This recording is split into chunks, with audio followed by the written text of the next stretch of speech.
Bonsoir, avis de tempête sur la Côte d'Azur, avis de tempête au sens propre du terme parce que dans le ciel, vous le voyez, c'est un petit peu turbulent comme l'arrivée en avion des joueurs lensois aujourd'hui à Lens.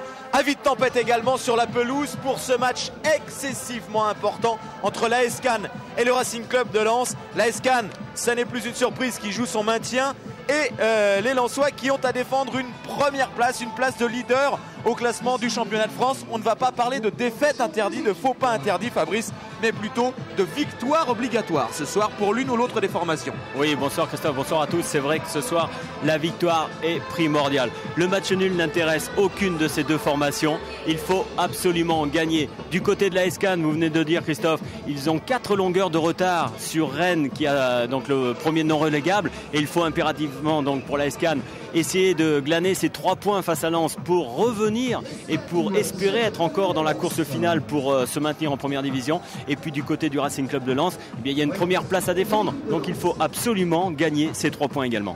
Une première place à défendre et pourquoi l'objectif qui se dessine de plus en plus, ce beau tableau d'aller chercher pour les 100 et or un premier titre dans ce palmarès qui est encore vierge assez étonnamment chez ce club, mais ça ne devrait pas le rester longtemps, on le souhaite en tout cas pour les 100 et or. Oui, ce match, on y revient ce soir Bruno, c'est un match, vous l'avez dit, décisif parce que c'est vrai qu'on a suivi un petit peu Cannes ces derniers temps et à chaque fois on disait c'est la dernière chance de Cannes et puis Cannes ne saisissait pas cette chance, mais les autres derrière non plus ne saisissaient pas cette chance et ça laisse toujours un petit peu de sursis aux Azuréens et des Azuréens qui bon maintenant c'est très clair dans les chiffres doivent remporter 2 de leurs 3 derniers matchs, doivent marquer 6 points et espérer des faux pas devant pour espérer rester parmi l'élite du championnat. C'est toute l'équation à remplir pour les Cannois et ça commence ce soir par cet affrontement face au Racing Club de Lens. Au match aller, il y avait eu un match absolument incroyable, un match qui aurait pu tourner au carton pour l'AS Cannes et qui a remis Cannes sur les bons rails malgré une défaite. Cannes était mené 4-0 à Bollard. Lens se relâche, Cannes revient 4 partout et cède dans les derniers instants 5-4. Et dans ce match-là, il y a eu un homme qui a été un héros entre guillemets du match, qui a marqué 3 buts, qui avait réalisé son 2e coup du chapeau dans le championnat de France, le Suisse Marco Grassi de l'AS Cannes, qui avait marqué 3 buts à Lens. Ça n'a pas été suffisant pour Cannes, mais ça avait permis à Cannes de se remettre dans le bon chemin dans le championnat. Puis ça avait été le début d'une bonne série par la suite. Et de nouveau, ce match contre Lens arrive à une période charnière pour Cannes. Écoutez Marco Grassi que l'on a rencontré.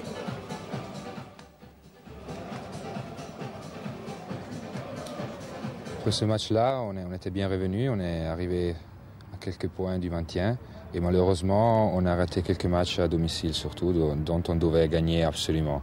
Je parle du match contre Châteauroux, du match contre Bastia ou du match contre Nantes.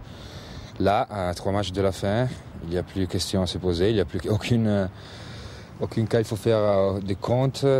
Il faut prendre 7 points en 3 matchs pour espérer de rester en D1 et ça commence de ce match-là contre Lens. Il faut profiter peut-être un peu de cette sécurité qu'il a en ce moment parce qu'il joue sous euphorie. Tout leur réussit en ce moment. Et c'est clair que dans le football, il y a des séries qui s'interrompent. Et on espère, nous, de pouvoir un peu en profiter de ça. Il faut, c'est clair, pas partir à l'abordage parce que c'est une équipe qui a des talents, surtout devant et au milieu de terrain, qui peuvent tout de suite venir en contre-attaque et nous marquer des buts.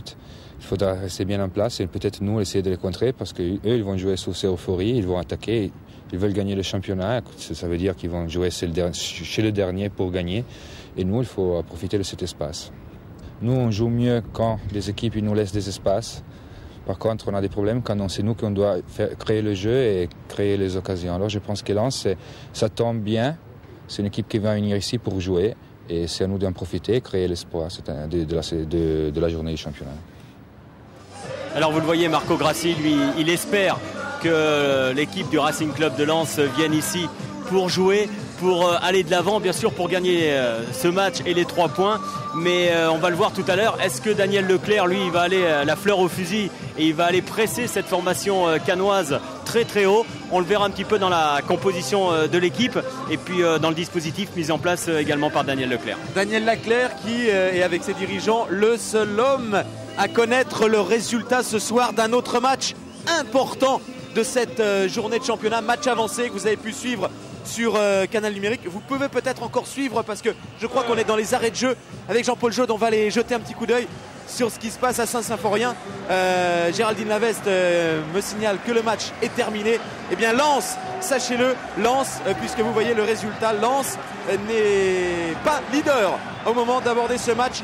Grâce à sa victoire, le FC Metz vient de reprendre la tête du championnat de France avec 1 point d'avance sur le Racing Club de Lens. Vous le voyez, le suspense est entier dans ce championnat, entier, et il le restera, c'est sûr, jusqu'à la dernière journée. Lens donc va affronter Cannes pour regagner sa place de leader, Fabrice. Oui, de toute façon, même si Metz avait fait un petit faux pas, je crois que les hommes de Daniel Leclerc et Daniel Leclerc viennent quand même ici pour gagner. Ils ne se préoccupent pas des autres formations et notamment celle du Football Club de Metz. Ils jouent par rapport à leur qualité, par rapport à leur groupe et ils viennent ici pour gagner et puis pour gagner les 2 autres matchs derrière. Donc peu importe à la limite le résultat du Football Club de Metz. Allez, on était dans les tribunes de ce stade Pierre de Coubertin. On descend sur la pelouse avec notre homme de terrain ce soir, Laurent Paganelli. Bonsoir Laurent, en compagnie je crois de Daniel Leclerc. Bonsoir Daniel, vous connaissez peut-être vous le résultat du match Metz-Nantes, mais est-ce que vos joueurs sont au courant ce soir? Déjà moi je ne connais pas du tout le résultat et les joueurs je pense pas non plus puisqu'ils se sont concentrés sur ce match, donc vous allez certainement me l'apprendre. Vous voulez le savoir, le résultat?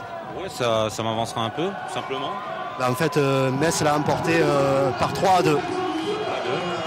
Je pense qu'ils ont dû prendre du plaisir. Il leur reste 2 matchs et nous il nous reste 3 matchs de championnat et une finale de coupe. Et j'espère qu'on va prendre le même plaisir ce soir. Justement, vous venez de faire votre dernier discours. La parole appartient-elle maintenant aux joueurs? Oui, bien sûr. Je crois qu'elle appartient toujours aux joueurs. Elle appartient à leur jeu, ni plus ni moins. On a un match aujourd'hui à Cannes. Bon, avec tout ce que ça représente pour les Cannois. Mais c'est à nous de se concentrer sur notre jeu d'abord. Merci. C'est le printemps du football, vous le savez, printemps du football avec un parrain en ce moment, un parrain qui se nomme Laurent Blanc, avec toujours cette animation quand le printemps arrive et pour rappeler un petit peu les règles de base de ce qu'est le football. Le football c'est un sport, le football c'est un jeu, il faut prendre du plaisir et on n'est pas mieux servi ce soir qu'à écouter Daniel Leclerc. Oui, c'est un sport, c'est prendre beaucoup de plaisir. Vous avez dit le mot exact, Christophe. Le football avant tout, c'est le jeu, le plaisir de jouer. Et puis le respect aussi sur le terrain, c'est important. Alors vous avez aperçu Adi Côte sur son banc de touche. Ça c'est une image que l'on avait enregistrée. Si on a le temps, on écoutera Adi Côte nous dire quel est son sentiment d'avant-match. D'abord je crois qu'on va faire la composition des équipes, Fabrice, avec l'équipe de l'AS Cannes qui reçoit formation de l'équipe azuréenne. Oui, avec dans les buts Frey, Libero, Kogler et puis 3 joueurs vont prendre au marquage les 3 attaquants lensois. S'il y a 3 attaquants du côté de Lens, Zebina, Janel dans l'axe et Baroul un petit peu plus à droite, mais vous verrez ces 3 joueurs peuvent très bien jouer également dans l'axe. Tout dépend du système mis en place par Daniel Leclerc. 2 milieux de terrain défensifs, Mazzanchini et Chabot. Marsiglia sur le côté gauche, Mdani derrière, Marco Grassi le buteur cannois et puis Laurent Leroy que je cite en dernier parce que Laurent Leroy aura un rôle un petit peu différent. Il devra tourner tout autour de Marco Grassi, il devra apporter énormément de possibilités de jeu, que ce soit aux défenseurs, au milieu de terrain et bien sûr être en soutien de Mdani et de Grassi. Ça c'est en ce qui concerne la formation de l'AS Cannes qui évoluera en rouge et blanc. Vous le voyez, Marco Grassi sur ces images. En ce qui concerne le Racing Club de Lens, j'ai presque envie de dire on ne change pas une équipe qui gagne et pourtant. Et pourtant, oui, on a changé quelque chose. Varmus dans les buts, ça ne change pas. Derrière, 4 éléments. Lacheur à gauche, Sikora à droite, Magnier-Wallem dans l'axe. Un milieu de terrain qui a un petit peu évolué dans la mesure où Marc-Vivien Faué ne joue pas ce soir. Il est seulement remplaçant. Tout simplement parce que Daniel Leclerc veut le préserver d'un éventuel 3e carton jaune qui il ne pourrait pas jouer ainsi la finale de la Coupe de France. Donc il a préféré pour l'instant le garder sur le banc des remplaçants. Donc Ziani, Debev et DU au milieu du terrain. Et puis également 3 attaquants. Brunel à gauche, Dromniak et Vérel sur le côté droit, dans la mesure où Smisser également ne joue pas cette rencontre, puisque lui aussi on le préserve un petit peu avec les matchs de sélection en plus. Daniel Leclerc fait un petit peu tourner et c'est vrai qu'il a le potentiel pour pouvoir faire tourner sa formation. Oui, et Adi Côte, lui, a beaucoup moins le potentiel. Adi Côte que l'on est allé voir et qui ce soir aura une place sur le banc chaude, bouillante. Écoutez l'entraîneur cannois. C'est déjà chaude, brûlante depuis le début de saison. Je pense que c'est un peu la tradition à Cannes.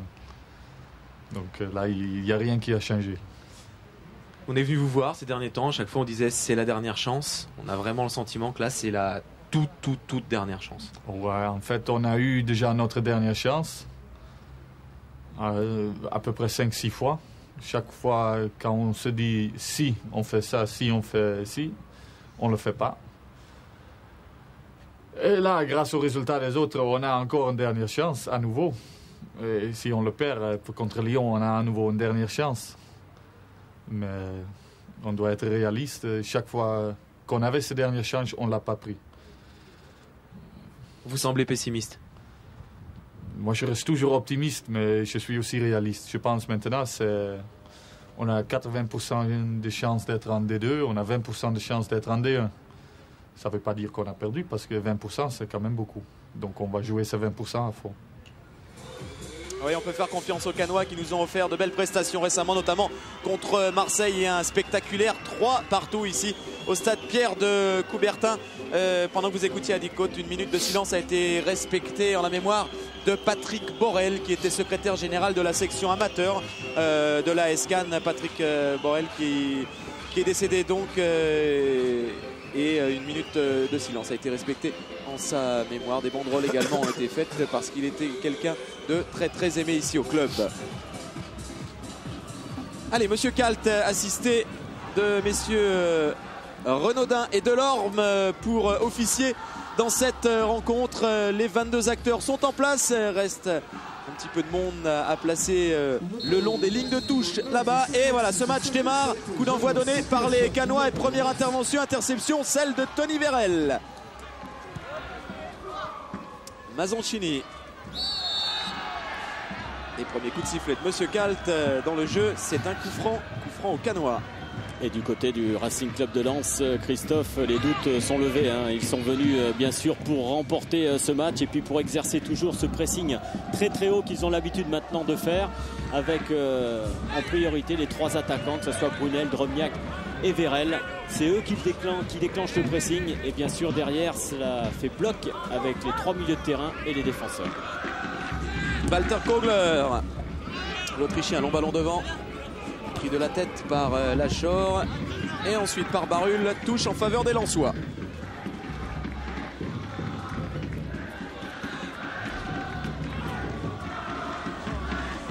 Avec DU au milieu de terrain pris par Patrick Barul et la relance directement dans les pieds de Ziani qui joue avec Dobev et qui a voulu alerter sur le côté droit Tony Vérel, bien pris par Zebina. Récupération encore lensoise avec des Lensois qui tentent d'imprimer leurs pattes dans ce match. Voilà un ballon pour Vérel qui va provoquer là-bas Zebina qui peut déborder. Tony Vérel.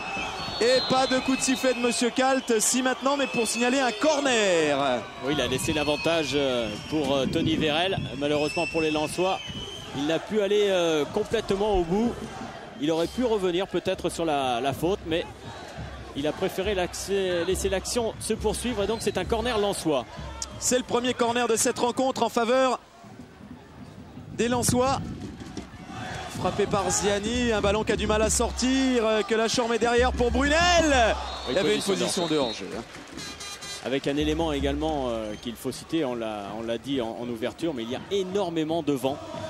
Et pour l'instant, il est un petit peu tourbillonnant. Là, je ne sais pas s'il est vraiment à l'avantage des Lensois. En fait, Fabrice, il est surtout à l'avantage des Cannois. Hein. C'est d'ailleurs les Lensois qui ont gagné la pièce et qui ont préféré jouer contre le vent en première mi-temps.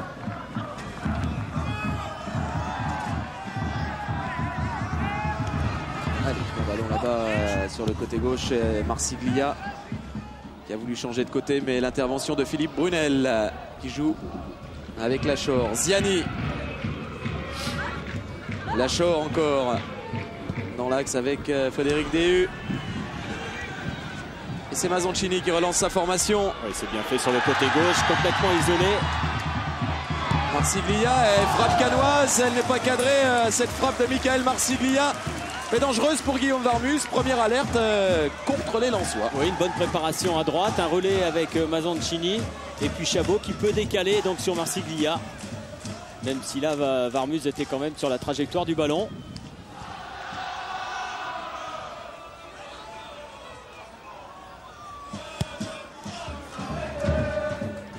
Lachor. Barul qui dégage ce ballon, encore récupéré par les Lensois. Frédéric Déhu, Debève. Déhu de nouveau. Avec également un gros pressing au niveau du milieu de terrain.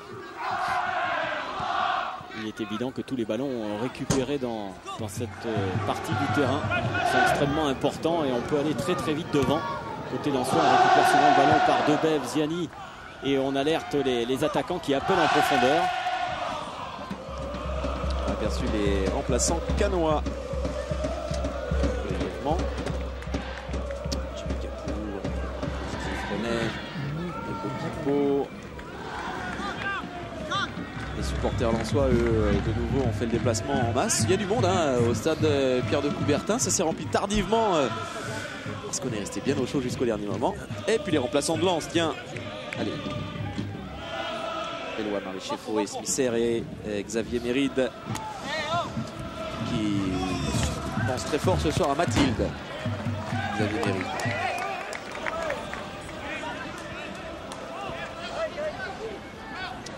Jean-Guy Wallem relance sur Michael Debève et Lens va pouvoir amorcer une nouvelle offensive avec Anto Drobniak.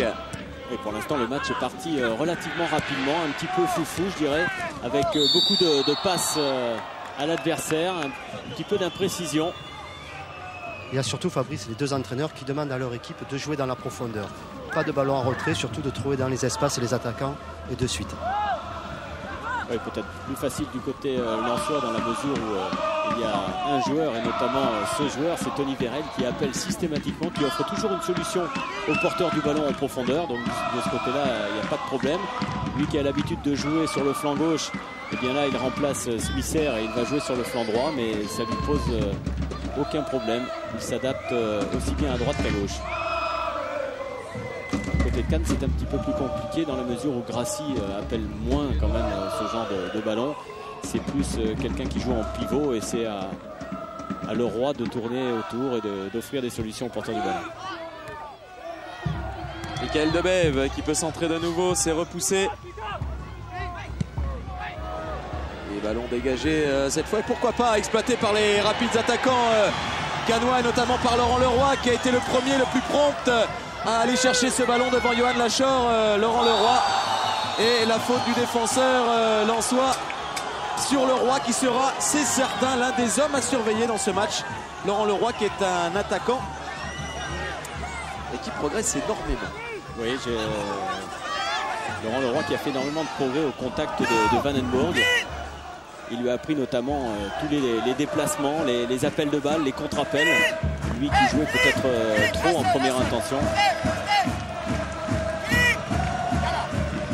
Et un bon coup franc à exploiter pour la Cannes. Du danger, c'est sûr, devant les buts de Guillaume Varmus. Et beaucoup de monde au point de pénalty. C'est frappé par Michael Marsiglia. C'est loin au deuxième poteau. Mazoncini. Derrière avec Zebina et maintenant Mdani qui relance. Marsiglia. Et on bouge énormément du côté canois. Walter Kogler qui réclamait un appel là sur le côté. Il y a énormément de mouvements. C'est ce qui gêne un petit peu la formation lensoise pour l'instant. On s'aperçoit qu'au niveau du milieu de terrain canois, Marsiglia qui évolue à gauche peut très bien se trouver à droite. Il y a un mouvement perpétuel.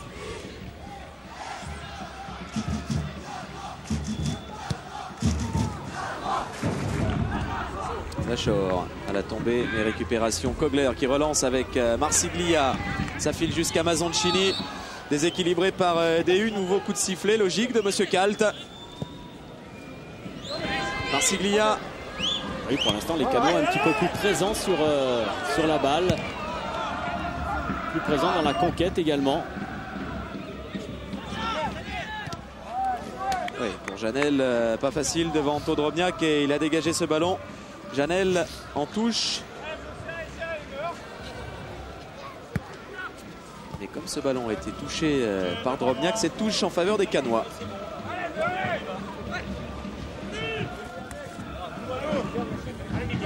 Et elle va changer de main maintenant. Vérel.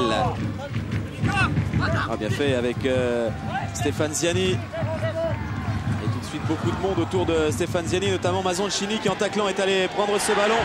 Relancé par Chabot sur Marco Grassi au deuxième poteau, Laurent Leroy. Grassi l'a vu. Grassi contré. Corner.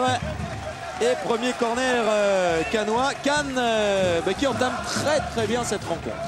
Oui, parce que les joueurs canois, lorsqu'ils récupèrent le ballon au niveau du milieu de terrain, en l'espace de 2 mouvements, et ils sont devant. Ils sont devant la surface de réparation lensoise.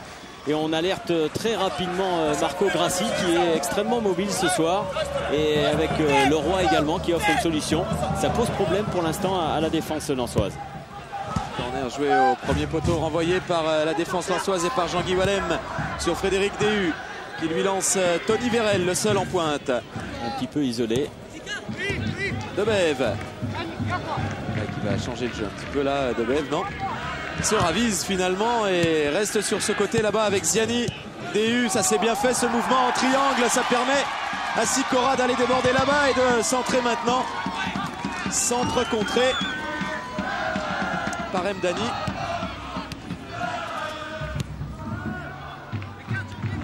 Debev. Voilà, il le change le jeu maintenant. Jean-Guy Wallem. Avec la Chore menacée par Laurent Leroy. C'est un ballon perdu par les Lensois. Oui, on a un petit peu plus de mal à trouver sur le côté gauche de par la Chore et Brunel qui est bien pris par Baroul. Tiens Bruno, vous étiez un attaquant redoutable. On parle de plus en plus de Laurent Leroy, je crois qu'on a raison. William Ayache l'a vu dernièrement à Montpellier. Il m'a dit que c'était un garçon qui progressait. Et je vois que bon, c'est un joueur qui va très vite et ça c'est très important maintenant dans le football français. Et je pense qu'il s'en sert très bien et c'est un joueur qui est toujours dangereux et qui est toujours présent devant le but. Oui, pour l'instant ce sont les Lensois qui sont dangereux avec cette frappe de Sikora maintenant. Bien servi par Tony Vérel. C'était chaud devant les buts de Sébastien Frey. Oui, Christophe, toute la qualité du jeu lensois sur ce genre d'action. Avec Déhu qui peut centrer, bien repoussé par le gardien. Et puis ce petit ballon qui va être remis en retrait pour un joueur qui arrive lancé de derrière. En pleine course, il a le but grand ouvert devant lui. Il est un petit peu gêné par un Canois qui est revenu défendre. C'est tout le jeu lensois, c'est le jeu que préconise Daniel Leclerc, d'être en mouvement, d'arriver de derrière, d'offrir des solutions aux porteurs du ballon. D'ailleurs Fabrice, c'est un peu le problème d'Adi Cote qui est en train de resituer son milieu de terrain et de sûrement il demande justement à ses milieux de terrain de contrôler les départs des défenseurs de Lens et notamment à Marsiglia de contrôler Sikora sur le côté droit. Et depuis le début de la rencontre, Sikora apporte toujours le surnom, on le voit énormément. D'ailleurs le jeu lensois se passe beaucoup plus sur le flanc droit avec Sikora et Vérel.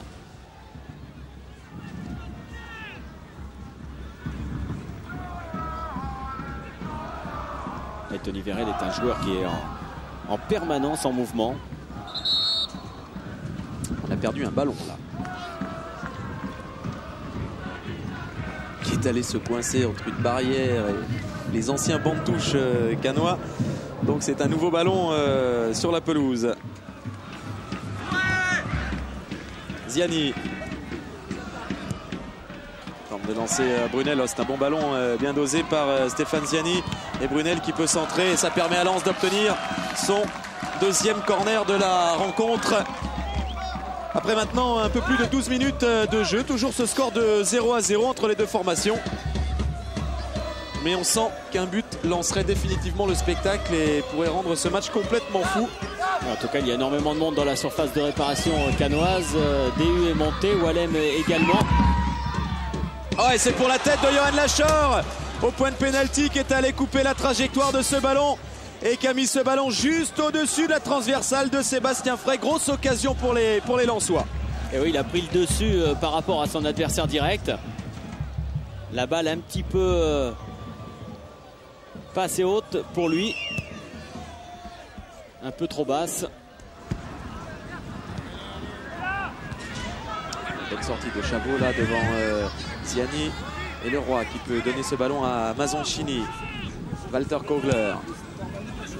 Il cherche le point d'appui Marco Grassi. Pris et par Magnier et par Jean-Guy Wallem. Un petit peu de fébrilité là dans cette phase du côté du secteur défensif lensois. Et du coup, oui, depuis le début de la rencontre, il y a eu 2-3 actions un peu similaires. Et à chaque fois, il y a eu un petit danger. Et d'ailleurs, il essaie de remettre un petit peu d'ordre dans la maison en replaçant tous ses joueurs.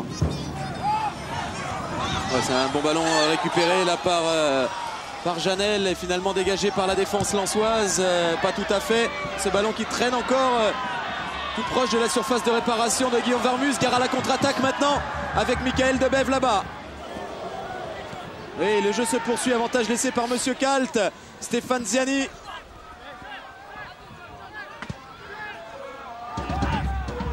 Michael Marsiglia revenu défendre devant Brunel. Encore un long ballon devant pour Marco Grassi. Avec la pluie du vent extrêmement violent. Debève. Avec Tony Vérel, Michael Debève, 1-2 entre les deux hommes. Ça n'a pas fonctionné.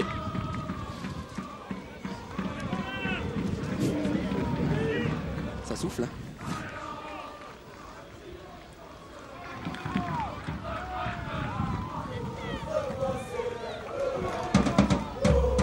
Sébastien Frey qui dégage son camp. Et à chaque fois on cherche Marco Grassi. Et on a vu sur ce plan large de Jean-Paul Jaude, tous les joueurs au niveau du milieu de terrain.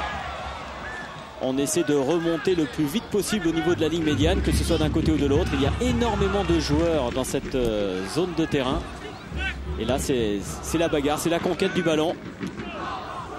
Et une fois qu'on a récupéré le ballon, on essaie d'exploser très très rapidement devant en donnant des ballons en profondeur. Bonne sortie de Johan Lachor. Brunel maintenant. Avec Stéphane Ziani. Cyril Magnier écarte là-bas à droite avec Eric Sicora. Ziani, comme faux, qui est sous le coup de 2 cartons jaunes et qui, s'il prend un autre carton jaune ce soir, va être privé de finale de Coupe de France. Mais après avoir discuté avec Daniel Leclerc, il ne pouvait se passer aussi bien de Faux et de Ziani. Un seul joueur, oui, mais 2, c'était trop. Ouais, ce sera un nouveau corner là sur cette montée de Patrick Barul. Un nouveau corner pour les Cannois. Et vous le voyez, du côté lensois,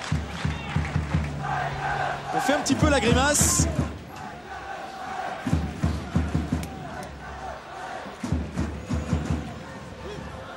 Oui, on fait surtout la grimace du côté de Daniel Leclerc, car il aimerait que ses joueurs aient beaucoup plus de facilité dans la transmission du ballon. Il considère que ses joueurs à l'heure actuelle perdent beaucoup trop le ballon. Frappé par Marsiglia, dégagé par Philippe Brunel. Et c'est Tony Vérel une nouvelle fois qui va aller faire l'effort à la lutte avec Chabot. Et il faut dire qu'il y a un pressing constant des joueurs cannois. Il y a énormément de vivacité, de mouvement de cette équipe cannoise. Et c'est à partir de ce mouvement-là qu'ils mettent un petit peu en péril pour l'instant la défense lensoise. Même s'il n'y a pas eu d'occasion très très nette, c'est vrai qu'il y a eu 2-3 situations où on a vu un petit peu de fébrilité dans la défense lensoise. Ouais, ça c'est une bonne sortie de balle là. Lachor pour Debève. Et tout de suite l'équipe lensoise qui se replace de l'autre côté. DU. Oh, bon ballon pour Stéphane Ziani dans la surface qui va frapper Stéphane Ziani. C'est taclé par Walter Kogler qui est venu suppléer son gardien sur ce coup-là. Et l'Autrichien a dégagé ce ballon en corner. C'est un moindre mal pour la SCAN. Et on le voit, le superbe ballon en profondeur. Un petit peu excentré Stéphane Ziani. Il a l'angle fermé. Et le bon tacle défensif de Kogler. Palem est monté, DU au premier poteau, Drobniak également. Ziani encore. Ouais, au centre, Drobniak au premier poteau avec une faute, c'est ce qu'a jugé Monsieur Kalt. Oui, un pied un petit peu haut.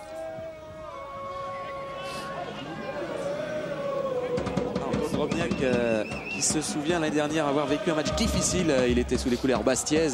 Et Kamadini avait égalisé à la dernière minute. Il a mis Anto Drobniak une frappe sur la transversale, mais il se souvient avoir souffert ici à Cannes. Il dit je suis sûr que ce soir ça va être un match très très délicat à négocier. C'est un match que craignent énormément les Lensois, qui craignaient en tout cas avant la rencontre. Bon, maintenant Daniel Leclerc parlait même de tournant dans ce championnat. Et c'est vrai que c'est à 3 journées de la fin, c'est un tournant.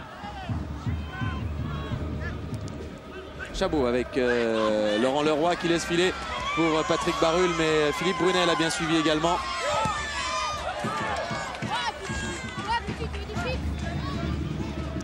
Et Brunel qui joue pas véritablement comme un attaquant sur le côté gauche. Il revient énormément, il part d'une situation un petit peu plus au niveau du milieu de terrain. Et il balaye un peu tout ce côté gauche. C'est pour cette raison que l'on le voit également en position d'arrière latéral gauche. C'est un petit peu un bras de fer qui se passe entre lui et Baroul. À qui prendra le dessus? Si Baroul le repousse le plus loin possible, il aura gagné son duel. Et à contrario, bien sûr, si Brunel arrive à déborder systématiquement sur son flanc gauche, à apporter le surnombre et des situations chaudes, là Brunel aura apporté un plus pour sa formation. En tout cas, il y a de bons joueurs là entre Barulle et Brunel.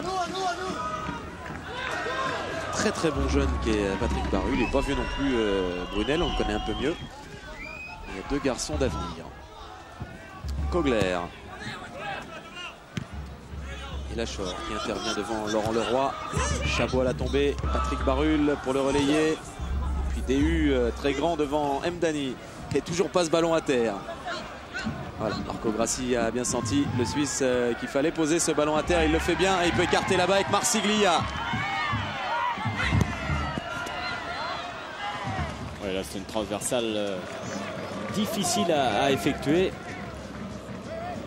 Bruno, on joue depuis 20 minutes là, 0-0 entre les deux formations. Comment vous le sentez vous ce match à venir? C'est deux équipes qui s'observent et qui jouent un football assez technique et tactique. Je crois que Lens, comme on dit, est venu pour gagner et Cannes est là pour gagner aussi. Donc c'est deux équipes qui se maîtrisent bien au niveau du jeu et je crois que ça va se jouer ou sur un contre ou sur un coup de pied arrêté. Ouais, c'est souvent le cas dans ces matchs un petit peu indécis comme ça. Personne n'arrive vraiment à prendre l'ascendant dans le jeu parce que dans le jeu, Fabrice, c'est très équilibré pour le moment. Ah, c'est très très équilibré, le résultat est tellement important pour les deux formations, on l'a souligné, Bruno le souligne, mais c'est vrai, c'est la survie pour Cannes en première division et puis c'est le titre qui se joue pour Lens. Donc obligatoirement il y a une certaine pression, les joueurs sont peut-être inconsciemment aussi un peu tendus, n'osent pas se libérer complètement parce que au risque de se faire prendre en contre. Et comme des deux côtés on joue un petit peu comme ça, on aime bien jouer très rapidement en contre, ce qui donne pour l'instant des joueurs qui se livrent peut-être pas complètement. Mazzanchini était en retard après ses dribbles chaloupés de Stéphane Ziani qui était venu à bout là, de ses gardes du corps. Ils étaient assez nombreux.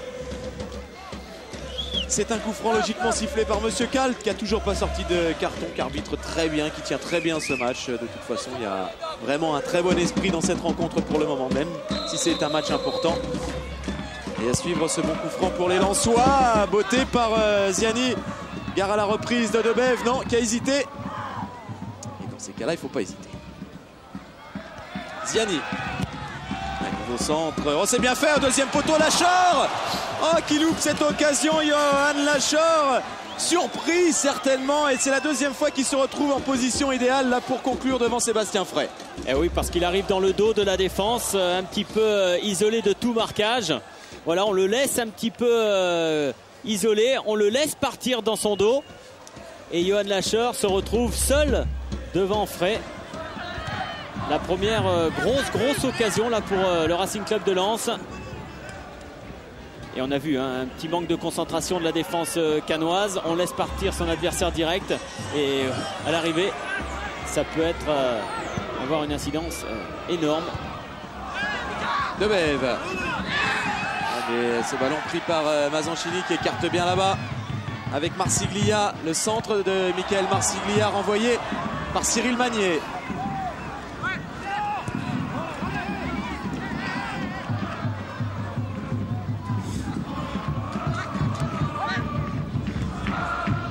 Il faut progresser maintenant côté cannois. Mdani avec Zebina. Mdani de nouveau. Il joue avec Patrick Barul. Pas simple de contourner ce terrible bloc lensois, ce solide bloc lensois qui n'a pas pris de but depuis 5 matchs consécutifs maintenant. Lachor là, qui dégage pas Lachor, qui a relancé volontairement sur Stéphane Ziani au milieu de terrain. Et Ziani qui va pouvoir relancer, qui s'est débarrassé là de Mazzanchini et qui progresse à vive allure avec Jean-Guy Wallem en renfort. Ça file à gauche jusqu'à Tony Vérel. Brunel. Ouais, le centre de Brunel, mais la bonne sortie de Sébastien Frey. Oui, un petit peu trop sur le gardien cannois. Et comme à chaque fois du côté lensois, le départ de l'action est donné et rythmé par Stéphane Ziani qui s'est réaxé. Stéphane Ziani qui au départ devait jouer un petit peu plus sur le côté gauche et puis qui est revenu derrière Anton Dolniak qui balaye un petit peu le milieu de terrain mais qui se situe au niveau du rond central. C'est Brunel qui joue qui joue comme un 4e milieu de terrain et qui revient énormément sur le côté gauche. Marsiglia, oui, d'ailleurs Addicotte est en train de demander à Chabot de prendre le marquage individuel Stéphane Ziani. Et il demande aussi à ses deux attaquants et surtout à Jérôme Leroy de demander systématiquement dans la profondeur. De ne pas venir demander dans les pieds, mais systématiquement à la profondeur. Et oui, pour essayer de faire reculer cette défense lensoise. Ça s'est bien fait de la part de Debève. Qui a profité de la course croisée de Brunel là, pour aller gagner du terrain. Égard à la contre-attaque de Marco Grassi. Bien taclé par Cyril Magnier. Monsieur Kalt a raison de ne pas siffler. Oui, il s'est fait mal Cyril Magnier au niveau de la clavicule en retombant. Et il appelle le soigneur. Oh oui. Alors on va voir sur ce ralenti de Jean-Paul Jaude ce qu'il a bien pu arriver de malheureux à Cyril Magnier qui fait un bon tacle là. L'épaule qui reste accrochée, le coude qui reste accroché dans la pelouse.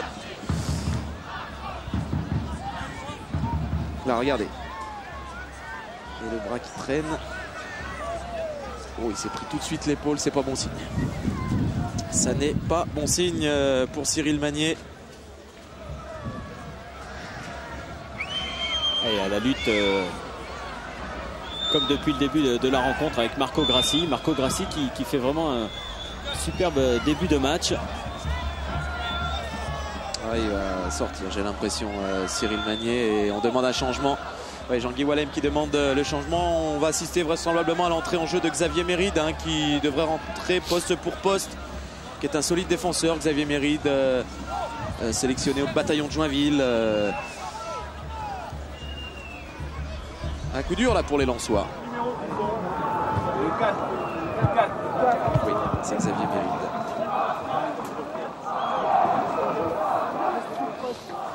Sous les yeux. Spectatrice ce soir, en particulier Mathilde. C'est Xavier Méride qui va prendre sa place. On profite de cette pause pour vous rappeler que toujours le même système, vous avez un Minitel chez vous, vous le branchez, vous le connectez, 3615 code CPLUS, 3615 code C+, pour poser vos questions dans un premier temps, donner une note également, poser vos questions. Je vous rappelle, il y a des sacs à dos, des sacs de voyage à gagner, des sacs Canal+, alors n'hésitez pas à aller tapoter sur votre Minitel. Il reste encore du temps, il vous reste encore une mi-temps et un quart d'heure. Le premier duel pour Méride qui prend le dessus sur Marco Grassi. C'est insolide, Xavier Méride, c'est un très très bon défenseur également. Il a le désavantage d'être rentré dans cette partie sans échauffement. Et il est en train de s'échauffer d'ailleurs en ce moment. Il est en train de s'échauffer dans le rond central. Il a fait quand même 2 sprints, je peux vous dire. En tous les cas, Daniel Leclerc a demandé à Xavier Méry de s'occuper de Marco Grassi et de ne faire que ça, de le prendre en individuel et de ne pas le lâcher sur le terrain. Ah oui, parce que depuis le début de la partie, Marco Grassi pose énormément de difficultés à la défense lensoise.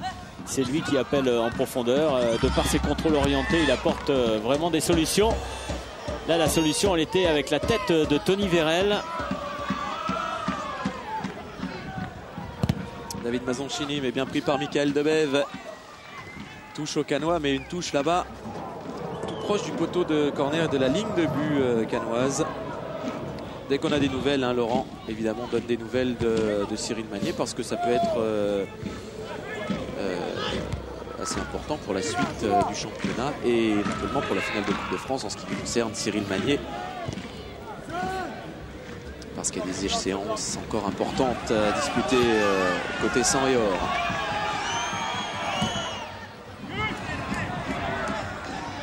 Mdani. Ouais,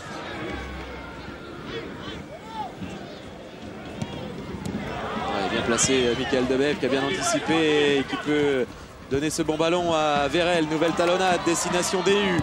Oui, Ziani qui est tout seul dans l'axe. Ah, il a voulu mettre sa tête, Stéphane Ziani, sur ce centre de DU.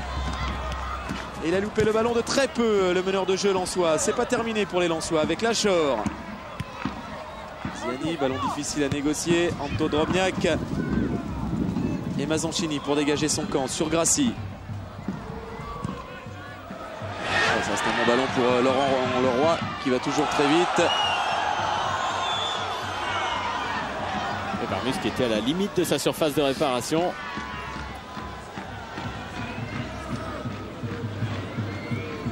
Ziani.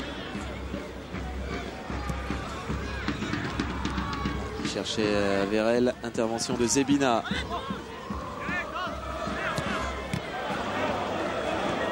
Assez de soutien par rapport au porteur du ballon. Il y a un appel de balle en profondeur. Malheureusement, il n'y a personne à côté de lui pour donner une autre solution. Oui, et attention là pour les Canois. Cannes est en train de souffrir un peu plus en ce moment. Lâche un petit peu plus. Hein, on a envie de dire lâche un petit peu plus dans son jeu là.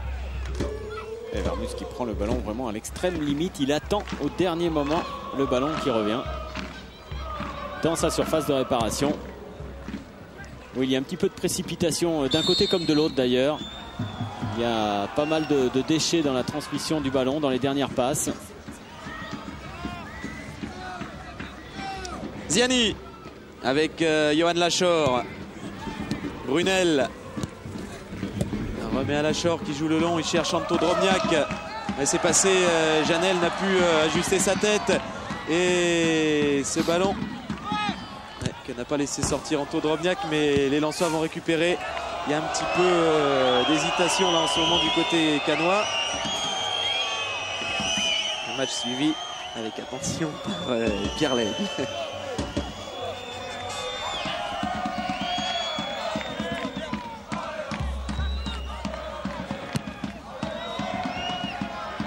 Sébastien Frey, même si ce ballon était difficile à négocier. Hein.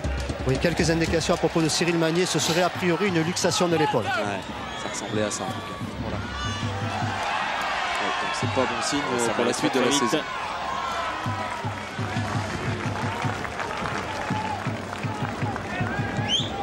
La bonne prise de balle de Sébastien Frey. Ils sont pas évidents ces ballons qui arrivent de très haut comme ça. Et surtout avec le vent qu'il y a ce soir. Bien juger la trajectoire du ballon. Retour d'une position de hors-jeu. Ce sera plus clair sur cette image-là. Si oui, c'est vrai. Bien jugé.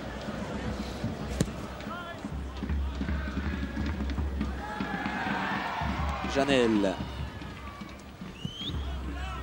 Cannes subit en ce moment. Hein. Dans cette fin de première période, on est entré dans le dernier quart d'heure de cette première mi-temps. Oui, les Canois ont lâché un petit peu le milieu du terrain. Et les Lensois, sous l'impulsion de Stéphane Ziani, hein, le meneur de jeu lensois, ils ont un peu plus le monopole du ballon, mais sans se créer véritablement beaucoup d'occasions de but. Brunel, ça c'est bien fait. Écarte avec Johan Lachor, monté aux avant-postes. Le bon centre de Lachor, renvoyé par Zebina, ça revient. Avec Tony Vérel qui joue avec Stéphane Ziani. La frappe de Ziani. Ouais, c'est la barre et Sébastien Frey qui intervient devant Anto Drobniak. C'est évidemment la plus belle occasion de cette rencontre. Et quel geste encore, quel enchaînement de Stéphane Ziani, le meneur de jeu lensois. Et encore une fois, Christophe, en venant de derrière, toutes les difficultés pour la défense cannoise, c'est justement d'intervenir lorsque les joueurs lensois arrivent lancés à partir de derrière. On a vu tout à l'heure avec Lachor par 2 fois. Là, c'est Stéphane Ziani. À chaque fois, il y a des bonnes possibilités pour les lensois. Du côté cannois, on lâche un petit peu le marquage. Ah, mais ça vient, on le sentait. On le sentait, c'était ambiant. Cannes était en train, même si c'était pas très flagrant, mais Cannes était en train d'être de plus en plus dominé par Lens quand même. Fabrice et s'est intervenu au terme de cette période.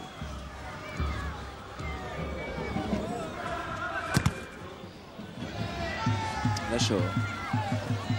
Bon pressing de Leroy et de Mdani. Mdani qui peut lancer Laurent Leroy, le centre de Leroy renvoyé par Eric Sikora.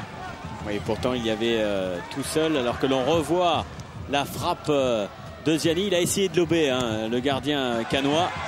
Il l'avait vu avancer. Mdani devant Jean-Guy Wallem. Corner en faveur des cannois. La réaction cannoise peut-être. On y a cru énormément du côté du banc lensois. Si les joueurs bougent, Bruno, lui, Daniel Leclerc. Historique. Hein. Ouais.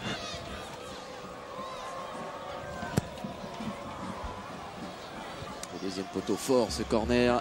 Ça n'a pas été visiblement la meilleure solution. Égard au contre de Tony Vérel, parti à vive allure et lancé par Michael Debève. Il est tout seul, Tony Vérel. Il faut se débrouiller comme un grand ou attendre du renfort. Il a choisi la solution solitaire, Tony Vérel. Oui, il s'excuse par rapport à ses partenaires parce qu'il a attendu vraiment au dernier moment la possibilité de pouvoir donner le ballon. Il y a des joueurs qui ont fait des efforts énormes sur cette action pour aller porter une solution à Tony Vérel, et au dernier moment, l'attaquant lensois a préféré frapper. Il ne faut pas lui en vouloir. Je crois que les attaquants sont là pour prendre des risques. Et c'est vrai que s'il n'y a pas de frappe au but, il ne peut pas y avoir de but. Donc, Brunel. D'ailleurs, au niveau des tirs cadrés, il y en a eu très peu depuis le début de la partie. 2 du côté de Lens et aucun du côté de Cannes. Un seul tir du côté de l'AS Cannes. Trop peu pour l'instant pour pouvoir marquer. D'autant plus à une défense qui ne prend plus de but depuis 5 matchs. Ziani, bien joué dans l'espace libre là-bas. Et c'est DU qui va aller chercher ce ballon et qui le centre immédiatement au deuxième poteau, renvoyé par David Mazzanchini, mais récupéré par Philippe Brunel. Non, qui va préférer jouer la touche. Avec Lachor.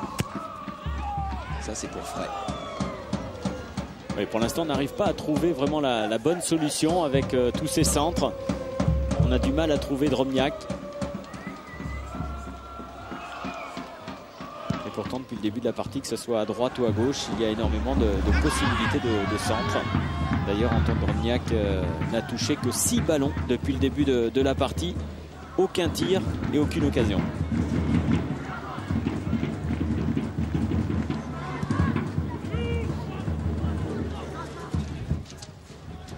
Janel devant Anto Drobniak. Et oula, Sikora également devant Marsiglia.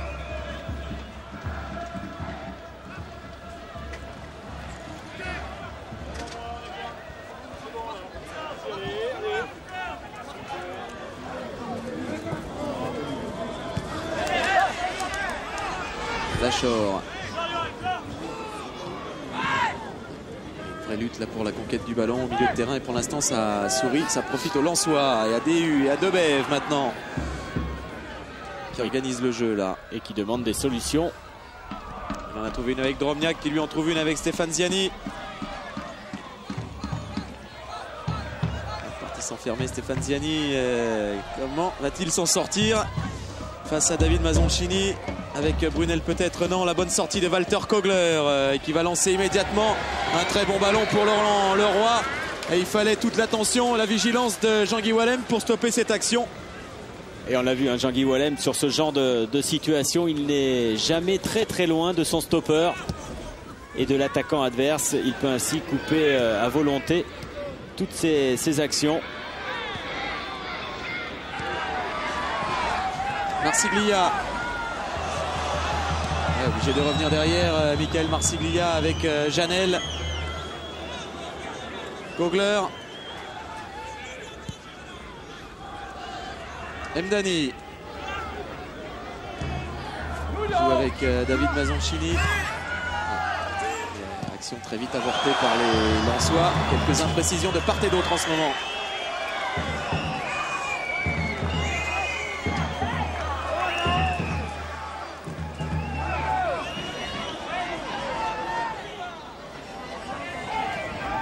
Zebina pour effectuer cette touche. Oui, beaucoup de problèmes pour trouver un partenaire. Ah oui, ça bouge démarqué. pas, hein. Janel. Avec Michael Debev qui va hériter de la touche le Lensois parce que ce ballon a été contré par un Canois. Toujours 0-0. 38 minutes de jeu. De bons passages dans ce match, de moins bons.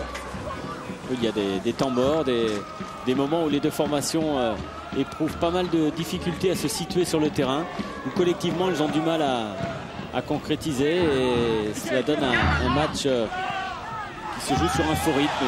Il y a des accélérations individuelles, notamment du côté lensois, avec des bonnes récupérations au niveau du milieu de terrain pour lancer Tony Vérel devant, alors que là le tacle de Méride sur Marsiglia, plus que physique, hein. Mazoncini avec Chabot. Cherche un point d'appui, en l'occurrence Marco Grassi. Récupération Barul, mais mauvais contrôle et ballon dégagé tant bien que mal par Xavier Méride.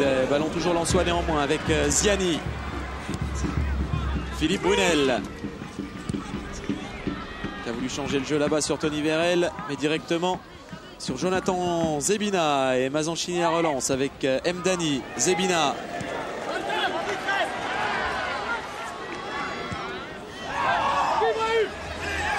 Dani de nouveau qui accélère, qui progresse et qui va frapper. Ça frappé contré par Johan Lachor. Ça n'est pas terminé par les Canois. Le Roi devancé maintenant par Jean-Guy Wallem.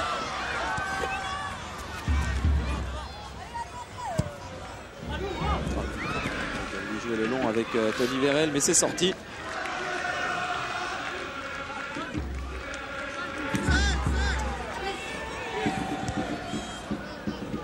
C'est reparti côté Canois.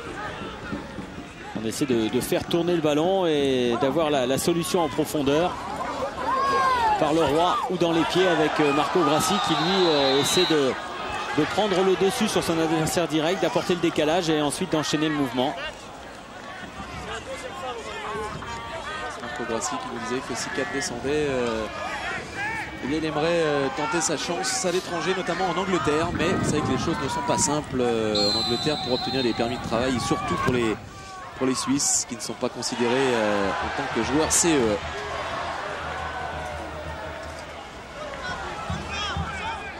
Chabot à la tête de Grassi, ce sera un 6 mètres. À lui tout seul, Marco Grassi, il fait reculer toute la défense lensoise. C'est lui qui fixe complètement cette défense et il l'oblige à revenir défendre devant son propre gardien, devant sa propre surface de réparation. C'est pour cette raison que Lens éprouve collectivement un petit peu de difficulté parce qu'ils défendent beaucoup plus bas que d'habitude. Fabrice, hein? Oui, Laurent. Oui, je suis avec Adi Cotte. Adi, que votre équipe, et surtout offensivement, a l'air de poser des problèmes à cette équipe de Lens. Ouais, mais le contraire aussi. Lens nous pose aussi beaucoup de problèmes. C'est vraiment une bonne équipe. Ils sont un peu plus dangereux que nous, mais on participe. Là, surtout des actions comme ça qui sont dangereuses pour nous, quand les jeunes joueurs trop enthousiastes vont vers avant. Mais jusqu'à maintenant, on est toujours en vie, donc on continue. Merci. Ah, tant qu'il y a de la vie, il y a de l'espoir pour Adi Cotte, et Cannes n'est encore pas condamné à la deuxième division, en tout cas. Pas pour l'instant, hein. Mathématiquement, tout reste encore possible. Oui, même si c'est vrai que au fur et à mesure que les journées avancent, les chances s'amenuisent. Et on parlait de tournant tout à l'heure dans cette rencontre, mais c'est vrai, ce soir, un match nul canois, ce serait un très mauvais résultat. Le Roi avec Mdani. Chercher Marco Grassi. Un petit peu d'incompréhension entre les deux hommes. Mais derrière le beau geste de Marco Grassi qui a encouragé le jeune joueur Mdani. Et dans ces cas-là, il faut surtout ne pas baisser les bras.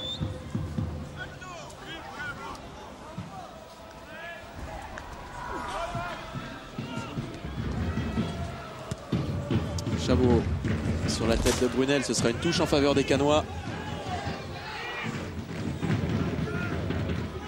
Et l'abattage peut-être également de Marc-Vivien Faué au niveau du milieu de terrain fait défaut à cette équipe lensoise. C'est vrai que Marc-Vivien récupère énormément de ballons dans cette zone et il relance rapidement.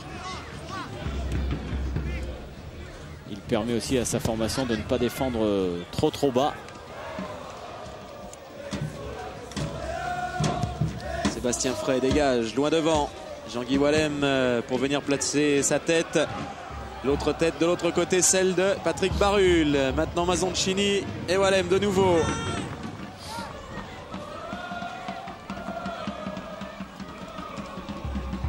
Kogler. Une petite poussée de Lachor.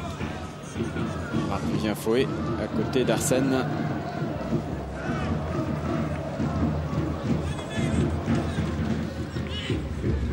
Mazoncini avec Walter Kogler. Kogler, il en trouve une avec Janel qui est venu lui en offrir une. Derrière, malheureusement, ça n'a pas suivi. Et un ballon rendu au Lensois à la faveur de cette touche. Il y a une bonne récupération du ballon. Malheureusement, ensuite, il y a trop d'imprécision dans le jeu pour espérer mettre à contribution l'équipe adverse. Drobniak avec Vérel, que c'était bien tenté de la part de Tony Vérel. Cette orientation de la poitrine destination Ziani, ça n'a pas fonctionné, mais l'intention était là. Dernière minute, Lolo. Dernière minute. D'accord.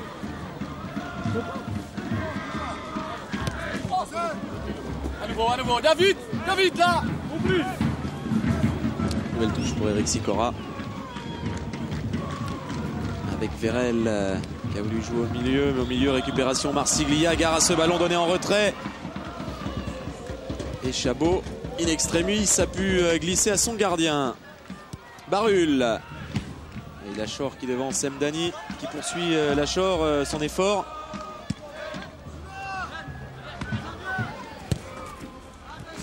Pas très bon en ce moment, Fabrice. Hein. Non, il y a énormément de déchets. On récupère bien le ballon. Malheureusement, ensuite, il y a trop de précipitation dans la transmission du ballon. Ça, c'est meilleur ce que vient de faire Ziani pour Eric Sicora. Et le centre d'Eric Sicora s'est renvoyé par Janel Debève. Avec Johan Lachor. Voilà, mais c'est témoin de ce qui se passe un petit peu en ce moment. C'est symptomatique. On rate des choses qui paraissent faciles. Il y a un petit peu de fébrilité, de pression. Et de vrai crispation. Que lorsque on dit avant un match haut et fort qu'il faut impérativement gagner, eh bien inconsciemment on se met une certaine pression sur les épaules. Et après, il faut l'assumer, cette pression. Mazoncini met ce ballon dans la surface. Ce sont les arrêts de jeu de cette première période. Kogler qui écarte avec Barul. Barul encore derrière, David Mazoncini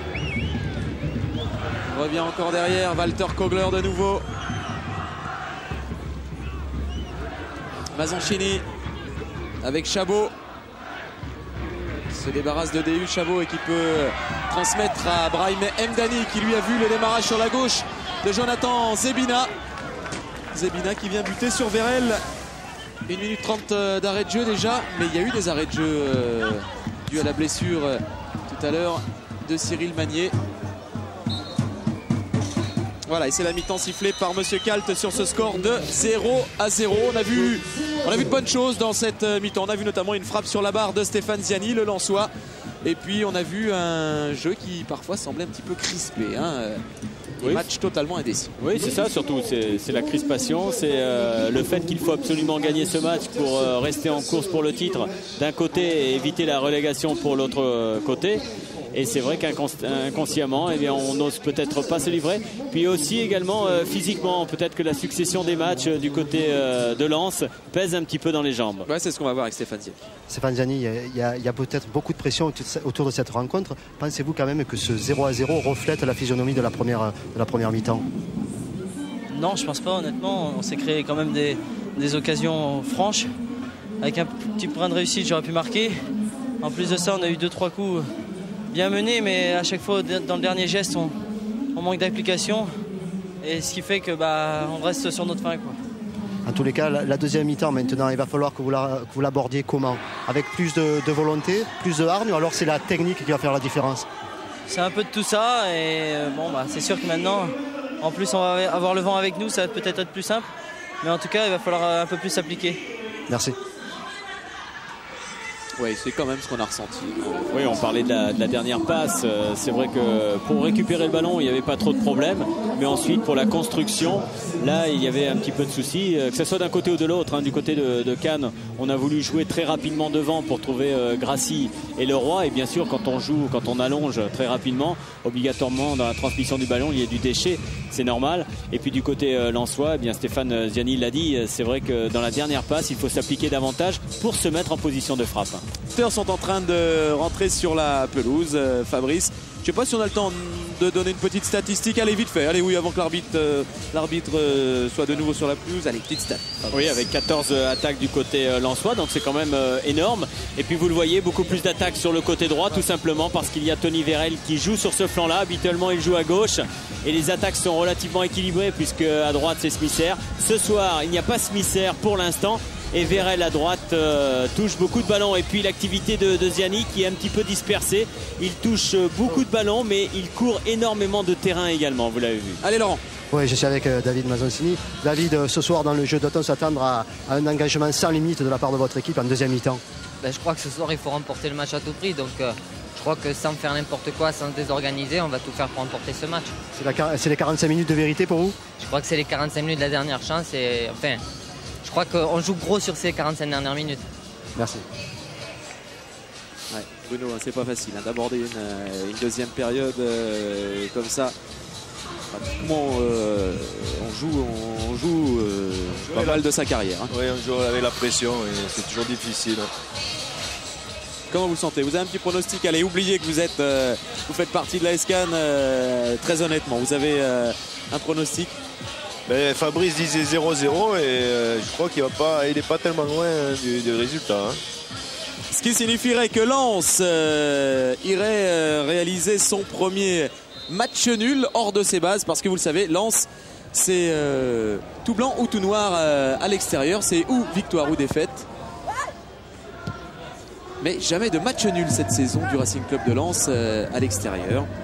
Donc, première ce soir, c'est ce qu'on verra. Il y a 45 minutes à vivre. Moi, j'ai envie de dire qu'il va se passer des choses. Oui, bien au dire de Mazoncini, en tout cas, ils sont revenus les Canois sur cette pelouse pour gagner le match. Donc obligatoirement, ils vont sans doute prendre un petit peu plus de risques qu'au cours des 45 premières minutes. Et ça va libérer obligatoirement des espaces. Et quand on connaît le jeu lensois, le jeu de contre lensois, avec Vérel, avec Drobniak, peut-être tout à l'heure avec Smisser s'il rentre.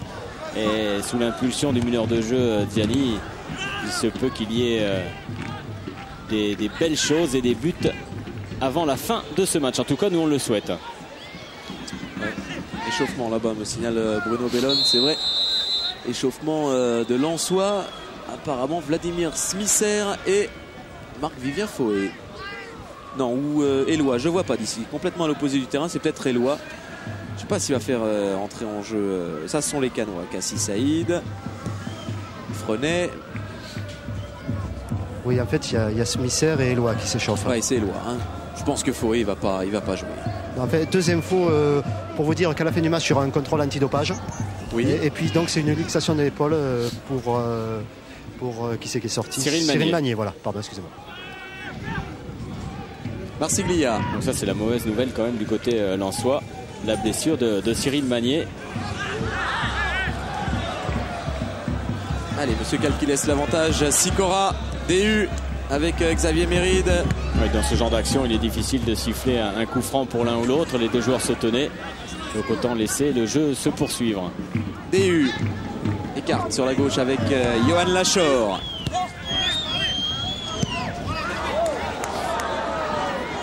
Et voilà, Wanyo Eloi.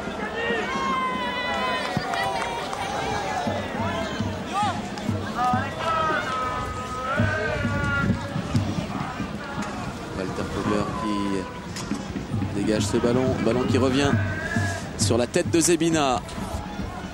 Et celle de Jean-Guy Wallem maintenant. Méride.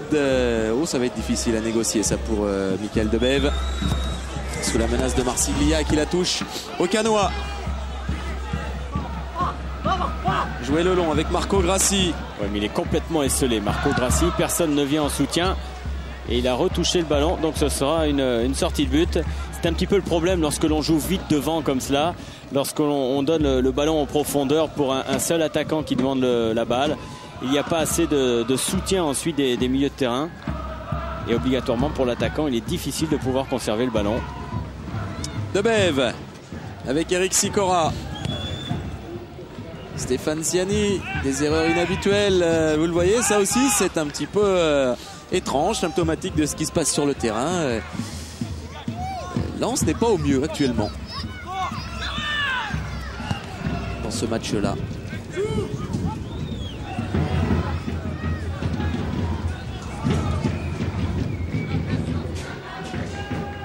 Mazzanchini pour effectuer cette remise en jeu. Non, finalement, il préfère laisser à Jonathan Zebina. Voilà, il n'y a pas beaucoup de mouvement pour Zebina. Donc on est obligé de chercher très loin devant pour Grassi. C'est un petit peu du systématique. Et on espère une déviation de Marco Grassi.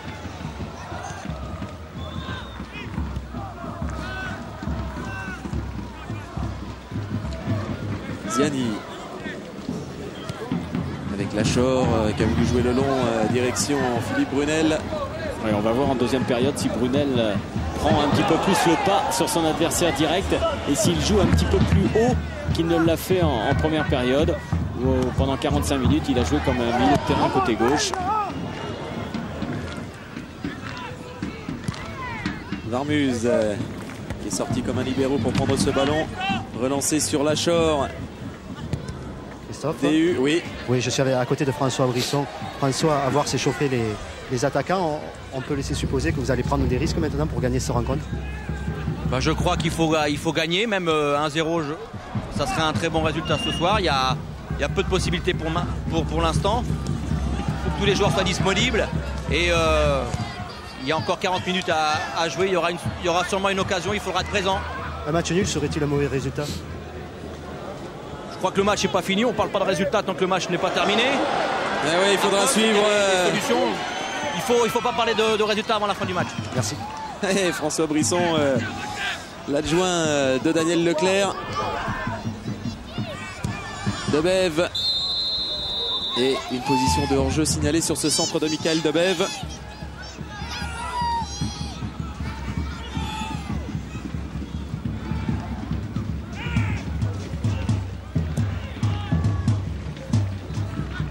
Grassi.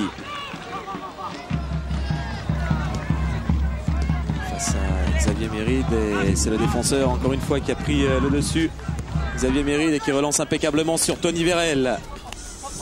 Bonne entrée en matière de Xavier Méride qui est parfaitement arrivé dans ce match. Oui, il prend très bien Marco Grassi. Visiblement, il est un petit peu plus disponible que Cyril Magnier tout à l'heure. Il éprouve moins de difficultés à prendre au marquage Marco Grassi. Patrick Barul derrière avec Walter Kogler qui change le jeu. Il avait vu Michael Marsiglia. C'est bien fait et bien vu de la part de l'Autrichien, mais Marsiglia repris par un Michael Debève qui lui aussi fait un très bon match. Michael Debève en milieu de terrain. Il va y avoir la rentrée de Vladimir Smisser du côté lensois. Le Tchèque. Drobniak avec Brunel. Johan Lachor. Brunel de nouveau. Taclé Brunel par Mazoncini et Xavier Méry lui aussi sorti pour aller chercher ce ballon. Mais coup de sifflet de Monsieur Kalt qui a jugé le tacle de Méry d'un peu trop rugueux. Celui-ci de Mazoncini en tout cas a laissé Brunel pour le moment à terre, qui a du mal à se relever.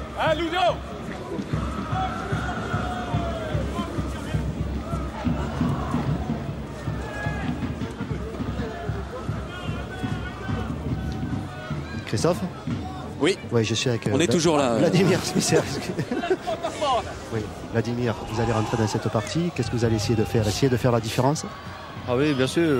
Je vais essayer de dribbler et un petit peu provoquer défense à Kakan. On verra. Ce match était difficile. Surtout la première mi-temps, notre occasion. Maintenant, il faut marquer un but de victoire. Merci.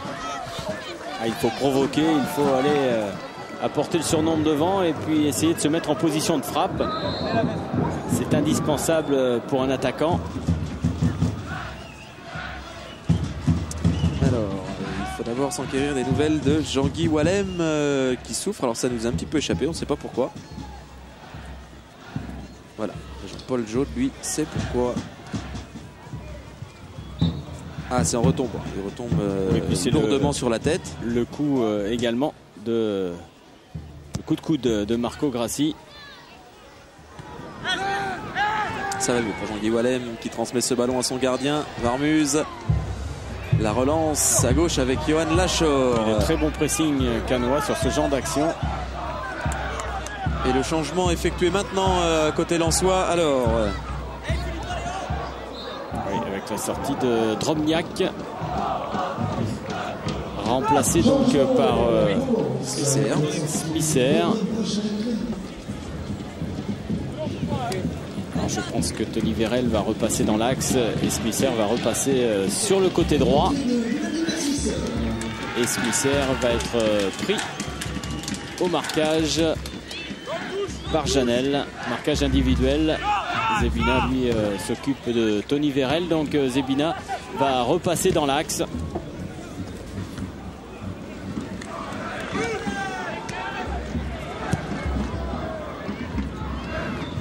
Le Roi avec Marsiglia entouré de 3 Lensois. C'est touche normalement les Canoises si ce ballon sort. Il semblait pourtant que Smisser l'avait touché. Notre assistant était bien placé. Il a jugé autrement. Grassi avec David Mazoncini. Écarte là-bas. Barul. Ouais, pas mauvais le centre de Barul. Il a fallu cette sortie de Guillaume Varmuz devant Grassi. Varmuz qui est resté à terre parce qu'il s'est fait mal, Guillaume Varmuz, sur cette sortie. Et on a failli assister à la contre-attaque de Smisser s'il n'y avait pas eu la tête de Janel. Hors-jeu. Oui, monsieur Kalt qui préfère laisser l'avantage à Sikora. Oui. Davantage il n'y en a pas pourtant, et Varmuz lui qui souffre toujours, ça c'est pas bon signe pour les Lensois.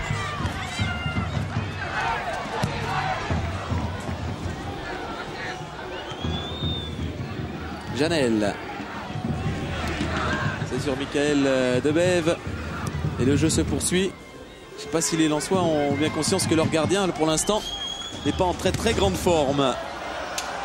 Oui, Sébastien Frey, ça c'est grand geste de fair play de Sébastien Frey qui a vu que son homologue, ça fait partie de la solidarité, de la caste des gardiens. Il a vu que son homologue et son adversaire souffraient, il a mis ce ballon en touche. On a beau être jeune, grande classe dans ce geste, Bruno, c'est bien. Très beau. Ça c'est rare. Très bien. Sébastien Frey, voilà, qui, vous le savez, a signé à l'Inter de Milan. Et l'Inter de Milan qui aime bien les Français. Le président Moratti qui nous disait l'autre fois à Moscou au Spartak pour la demi-finale de Coupe d'Europe, on lui a dit qu'allez-vous faire de Yuri Djorkaeff. Il dit je le serre dans mes 2 bras, je le garde Yuri. Benoît Cauet aussi, il a bien la cote à l'Inter, mais surtout il y a un autre jeune Français qui vient de signer à l'Inter de Milan. Et le président Moratti, qui n'a pas voulu nous délivrer l'ensemble de l'information, nous a dit c'est un très bon jeune, plutôt défensif. Son nom commence par un S. Alors on s'est un petit peu renseigné et ça n'est pas impossible qu'il s'agisse de Michael Sylvestre, par exemple. Le Rennais. Mais ça prend au conditionnel. Hein. En tout cas, il y a un deuxième jeune français qui a signé aux côtés de Frey. Vous n'avez pas de nouvelles, vous n'avez pas d'informations de ce côté-là, Bruno? Non. Mazoncini. Et le ballon qui a été contré, ce sera un corner. Et il va falloir s'appliquer sur tous ces coups de pied arrêtés. Contré par la semelle de DU. 5e corner pour les Canois. Et là, bien sûr, on va faire monter les grands. Zebina est monté. Marco Grassi, bien sûr, au niveau du point de pénalty. Kogler également, là, entre Wallem et Sikora. Et c'est la tête de Philippe Brunel pour dégager ce ballon.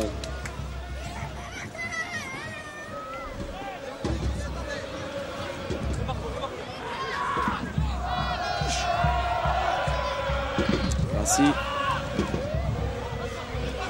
Wallem qui va sortir de Marco Grassi. Alors, duel physique entre les deux hommes, physique mais correct. On se respecte.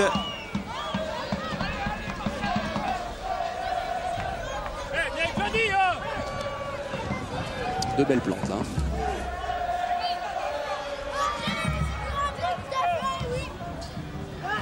Chabot joue avec Mdani. A voulu servir Laurent Leroy.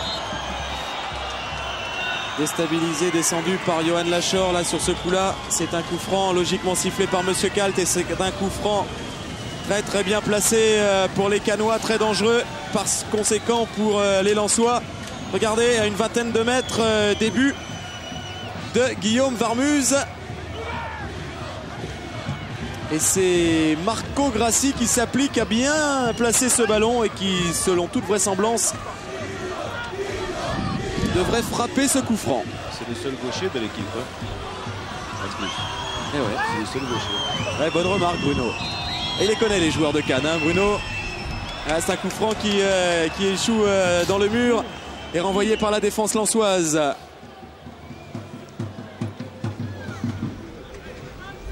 Frey. Sur Marco Grassi, mais battu dans le jeu aérien par Xavier Méride. Récupération lensoise avec Chabot, Mazoncini. Une bonne occupation au niveau du milieu de terrain du côté canois. On récupère les ballons relativement haut. Par contre, attention dans la transmission du ballon. Oui, Ziani là devant Walter Kogler qui est passé, Stéphane Ziani. Il n'a pas beaucoup de solutions. Il est obligé de revenir derrière. Avec Frédéric Déhu. Ziani. Bon appel de balle de l'autre côté d'Eric Sikora, il est servi. Eric Sikora qui peut jouer avec Smisser, qui a voulu transmettre à Vérel. C'est pas terminé pour les Lensois. Debève qui centre à son tour. Et puis il y a un petit peu de déchet dans la transmission du ballon, Christophe, parce qu'il y a vraiment ce vent qui est très violent. Et cela doit contrarier quand même beaucoup les joueurs pour effectuer les dernières passes. Pas sorti ce ballon récupéré par Smisser. Oui, qui n'a pas vu Monsieur Kalt, et Sikora peut le jouer ce ballon. DU écarte sur Vérel, la poussée lensoise en ce moment, et Cannes qui s'en sort grâce à ce dégagement de Chabot. Ça va revenir. Debève avec Stéphane Ziani, le démarrage de Tony Vérel, il est servi. Laisse derrière pour Frédéric Déhu. Bien pris, heureusement pour la Cannes, par Patrick Barul. Oui, Frédéric Déhu qui n'y a pas cru, hein, qui au départ de l'action n'avait pas anticipé la talonnade de Tony Vérel. Il a démarré avec un petit temps de retard, ce qui explique le retour du défenseur canois. En tous les cas, Fabrice, il y a une chose qui est un peu étonnante du côté d'Adicot, c'est qu'il préfère privilégier l'organisation défensive en ce moment plutôt que de prendre le risque de gagner le match. Donc il est toujours en train de resituer son équipe à défendre plutôt qu'à attaquer. Oui, c'est-à-dire qu'il veut gagner le match sur un coup, sur soit un coup de pied arrêté, sur une occasion. Il espère aussi sûrement que l'équipe lensoise, qui se doit de gagner pour espérer garder cette première place, se découvre également un petit peu plus au fur et à mesure que le match va avancer. et donc il joue un petit peu sur tous ces paramètres parce que c'est vrai qu'il ne veut pas hypothéquer dès à présent la fin de la rencontre en prenant un but immédiatement. Danger qui se fait de plus en plus important devant les buts de Sébastien Frey. Nouvelle phase de domination lensoise en ce moment. Et le corner et cette tête de Vladimir Smisser sauvé sur sa ligne, je crois, par Patrick Barul. Il faudra revoir les images au ralenti. Il me semble bien que c'est Patrick Barul qui était placé au premier poteau.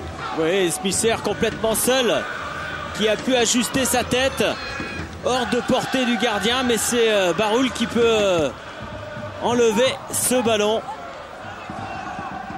Et Cannes toujours en sursis grâce à ce coup de genou de Barul qui empêche l'ouverture du score. Ça revient avec Ziani.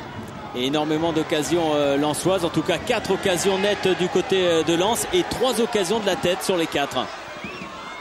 2 de Lachor, 1 de Smisser, vous l'avez vu. Et puis tout à l'heure on a vu la frappe sur la barre de Stéphane Ziani. Mais toujours ce score de 0-0 qui conserve l'indécision, le suspense dans ce match. Debève.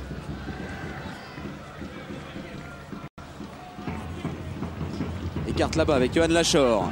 Le démarrage de Stéphane Ziani sur le côté gauche. Lachor l'avait vu. Et Barul aussi qui fait encore un super match. Barul. Oui, il bloque complètement son couloir. Il repousse également Philippe Brunel. Smisser qui a récupéré dans la surface encore. Et c'est Zebina qui est intervenu devant le Tchèque cette fois-ci. Avec une faute sifflée par M. Kalt. Faute de Xavier Méride.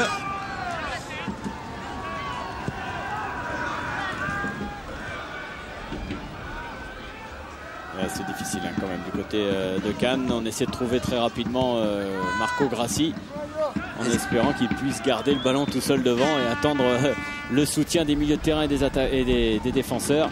Vous aimeriez être à la place de Marco Grassi, Bruno? Non, pas du tout. Pourquoi? Le problème, c'est qu'il est tout seul contre 5 défenseurs. Et quand on sait que Cannes doit gagner, ça va être difficile.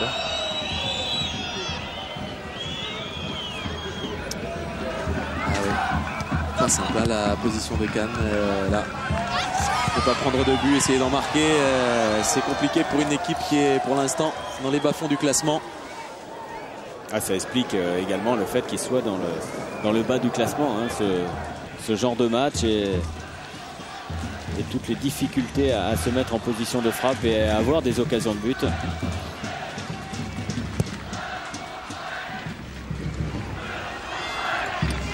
Marciglia, bien pris par Xavier Méride. Christophe, en compagnie de Daniel Leclerc. Daniel, est-ce que vous êtes surpris de l'organisation cannoise? On suit ça, attends Laurent, voilà, dans le Montacle. Non, je pense qu'ils jouent leur jeu là. Je les avais vus contre Marseille où ils avaient fait un bon match. Je crois qu'aujourd'hui ils confirment. Par contre, nous on est un peu, je dirais un peu timide dans nos actions par rapport à d'habitude. Et je crois que tout le jeu s'équilibre aujourd'hui. Merci. C'est ça. Cannes joue sur sa valeur dans ces matchs-là, c'est-à-dire... Cannes a toujours fait des bons matchs contre les équipes de tête. Ils ont fait match nul ici contre Metz, match nul contre Marseille. Et ils prennent le chemin pour faire match nul contre Lens. Oui, et puis ce sont des matchs nuls qui auraient pu vraiment être des victoires pour l'AS Cannes. Mais voilà, c'est ça, ça n'a pas été la victoire. Et c'est toujours comme ça, quand on est en bas de classement, on a des regrets après. Et puis finalement, ça se passe mal. Et puis Lens, c'est vrai, comme a dit Daniel Leclerc, Lens n'est pas tout à fait à son niveau ce soir.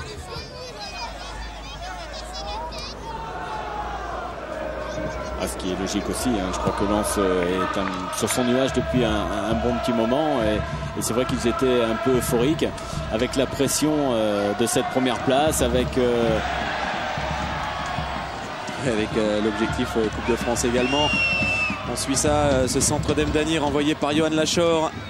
Et puis Christophe, je voulais finir avec les sollicitations aussi pour beaucoup de joueurs et il faut assumer et c'est pas toujours facile. Debève. Il a loupé son geste, que ce soit la frappe s'il a tenté la frappe ou le centre s'il a tenté le centre. Michael Debève, il s'en veut.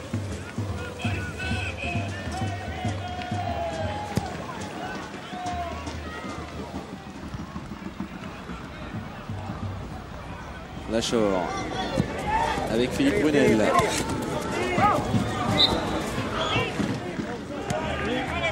Mazoncini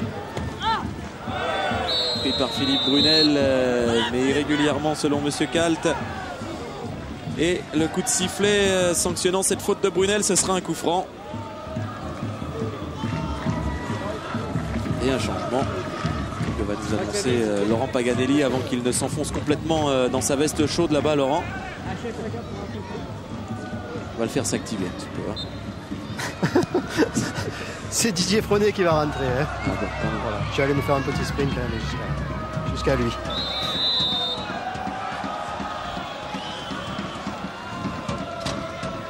Voilà, Didier Fronet qui souffrait dernièrement d'un claquage, petit problème musculaire. Didier Fronet, ça va un petit peu mieux pour le Belge. Alors qui ces derniers temps évoluait libéraux, je ne suis pas certain qu'il ait ce rôle-là quand il va effectuer son entrée. Grassi dans la surface, pris par Jean-Guy Wallem et Sikora qui tacle, tout ça dans la régularité. Monsieur Kalt était bien placé et le jeu se poursuit avec DU. Oui, il a eu raison, Monsieur Kalt, de ne pas siffler. En tout cas, il y avait une bonne opportunité pour Marco Grassi. Et l'intervention de Wallem était vraiment in extremis. Et on revoit donc Marco Grassi. Wallem qui se met en opposition. Et ensuite, il y aura le tacle de Sikora et la relance. Mazoncini, ouais, bonne sortie de Johan Lachor devant Marco Grassi et Stéphane Ziani. Donc c'est bien Didier Fronet qui va sortir, qui va rentrer à la place de Sébastien Chabot dans la même position et dans le même rôle. Voilà, donc il ne sera pas libéraux mais milieu de terrain. On va dire récupérateur relayeur, comme ça on dit Fabrice. Oui, récupérateur devant la défense, c'est un peu le libéraux des milieux de terrain. Et c'est vrai qu'il se doit de récupérer énormément de ballons, de les récupérer très haut pour donner les ballons dans de bonnes conditions aux attaquants canois. Marsiglia. Il y a eu un coup de vent là, non? Léger. Xavier Méride devant Laurent Leroy, Jean-Guy Wallem, Frédéric Déhu, Xavier Méride. Déhu qui peut lancer Vladimir Smisser. Qui a voulu centrer Vladimir Smisser, mais ce ballon récupéré par Walter Kogler qui relance avec Marsiglia. Kogler l'Autrichien encore. Pas beaucoup de solutions devant lui et donc il s'en sort tout seul devant Ziani, c'est bien fait. Joue avec Laurent Leroy, Mazoncini, le démarrage de Laurent Leroy. Mazoncini qui joue à côté de lui au milieu de terrain avec Jonathan Zebina. Oui, c'est bien fait parce qu'il fallait se sortir de cet endroit. Ouais, super anticipation et quel geste défensif de Jean-Guy Wallem devant Mdani parce que cette occasion et cette action était remarquablement menée par les Canois, mais ça arrive vite de l'autre côté avec Tony Vérel. Qui a voulu centrer au deuxième poteau, ça ne donnera rien. L'application dont parlait Stéphane Ziani à la mi-temps au micro de Laurent. L'application dans la dernière passe. Pour l'instant, on n'arrive pas à se mettre en bonne position et à distiller des bons ballons. Ça va vite, ça va vite. Le tacle de Jean-Guy Wallem fait la différence pour récupérer le ballon. Oui. Voilà, Chabot Fronet. Un changement du côté de Lens aussi. Brunel est sorti et c'est Eloi qui rentre.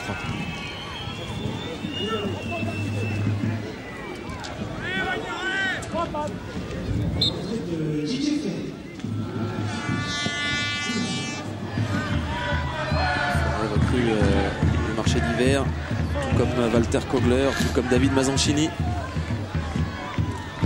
DU. Et c'est pas fini. DU qui après avoir voulu centrer a frappé, a ajusté Sébastien Frey. Impeccable dans sa prise de balle, le jeune gardien canois et qui dégage ce ballon très loin. Debève. Oh, le tacle. Il va prendre le carton là, David Mazoncini, je crois. Me semble bien. Oui, ce coup franc a été joué vite. Du coup, Monsieur Kalt n'a pas pu sortir son carton. La frappe de Vérel qui a été contrée à l'origine. Mazzanchini qui s'en est remarquablement sorti parce que Monsieur Kalt avait mis la main à la poche. Et comme les Lensois ont joué très vite, Mazzanchini n'a pas pris le carton. Ah, et puis allez, Monsieur Kalt il s'est dit allez, je ne vais pas revenir là-dessus. C'est pas la peine. Pourtant il méritait là, David Mazzanchini.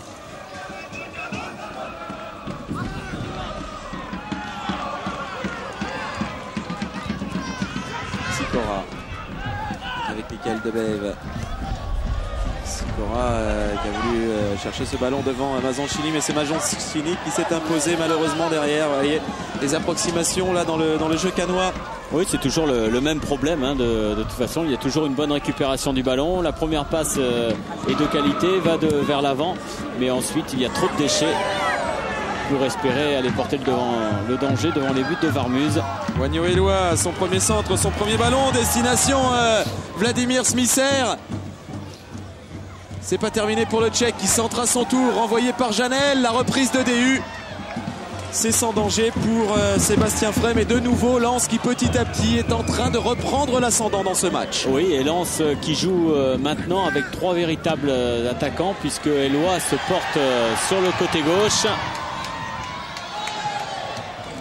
À la différence tout à l'heure de Brunel qui jouait comme un milieu de terrain, qui revenait énormément défendre.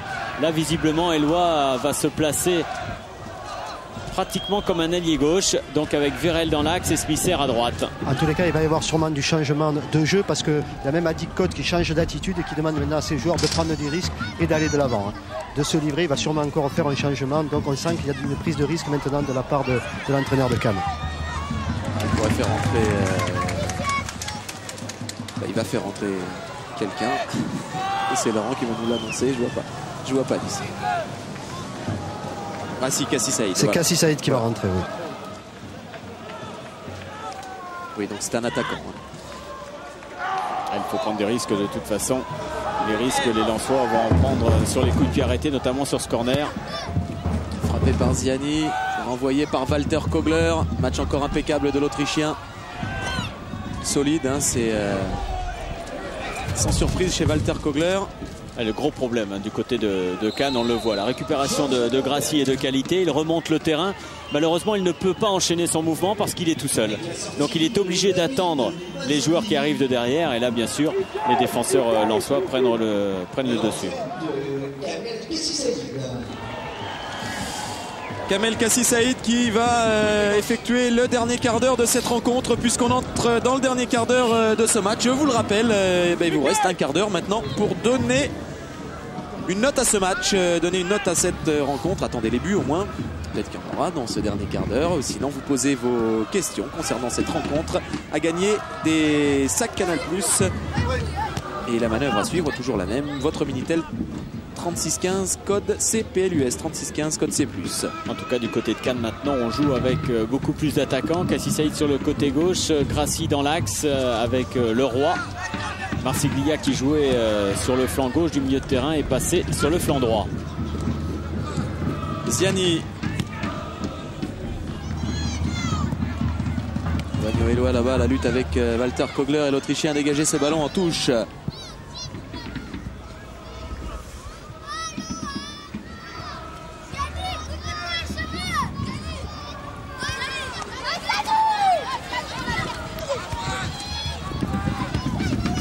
Ziani toujours à la manœuvre, il a touché un nombre incalculable de ballons.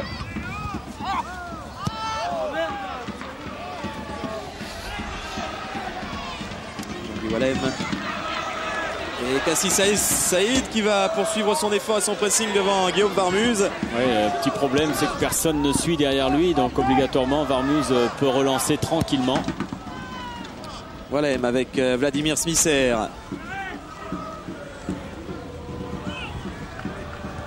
Smisser qui a apporté de la vitesse et de la profondeur dans le jeu lensois.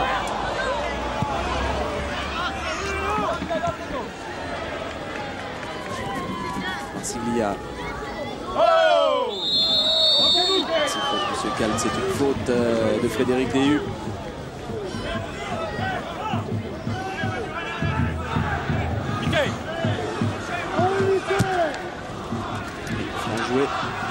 Zebina loin devant sur Marco Grassi qui réclamait une main que ne lui accorde pas Monsieur Kalt. C'est pas terminé pour les Canois. Mdani à gauche, Kassi Saïd disponible. Mdani souhaite changer de côté et c'est bien fait. A jouer là-bas avec Michael Marsiglia. Laurent Leroy maintenant qui va aller provoquer, qui accélère. Laurent Leroy stoppé dans la surface par Jean-Guy Wallem, mais toujours très correctement. Et le tacle de Marsiglia qui va prendre le premier carton de cette rencontre. Mazoncini y a échappé tout à l'heure. Marsiglia, lui, y a droit. Oui, il y a un problème défensif du côté lensois. Les joueurs sont en train de demander à Daniel Leclerc qui c'est qui doit reculer d'un cran, car il y a beaucoup d'attaquants canois maintenant. Mais après, a priori, Daniel Leclerc prend le risque de vouloir gagner la rencontre. Bon, comme toujours. Il joue pour gagner, Daniel Leclerc. Oui, puis de toute façon, il y a quand même 4 défenseurs du côté lensois. Sikora à droite, Lachor à gauche, Méride et Valem derrière. Donc, même s'il y a 3 attaquants du côté canois, au niveau du dispositif défensif, ça devrait pas trop poser de problème. Frédéric qui nous disait au début du match, il n'a même plus besoin de nous le dire, le coach, il ne nous le dit même plus. D'ailleurs, c'est très clair, on joue la victoire à chaque match. C'est très clair dans nos têtes, dans sa tête à lui aussi. Mdani joue à droite là-bas. Alors qu'il y a un Lensois à terre que l'on surveille, c'est Vladimir Smisser, mais le jeu se poursuit. La tête de Marco Grassi sur ce centre de Patrick Barul. Voilà le joueur averti tout à l'heure par Monsieur Kalt.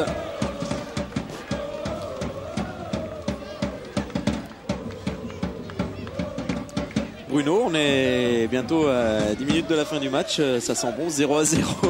Ouais. Fabrice avait raison, il nous a dit avant le match 0-0 et je crois que ça va peut-être être le premier résultat nul de Lens à l'extérieur.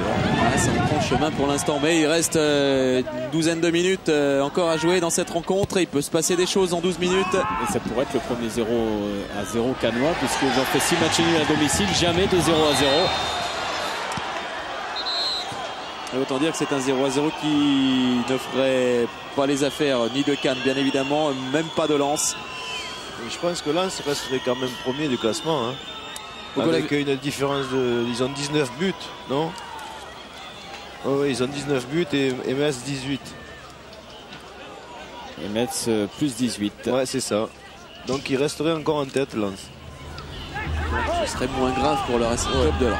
Bonne précision, Bruno. Il a toutes les statistiques en tête.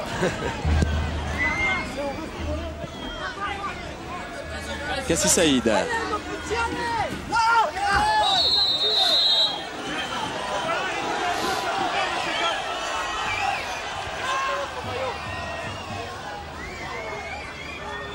bien sûr, dans cette fin de match, beaucoup plus d'accrochage.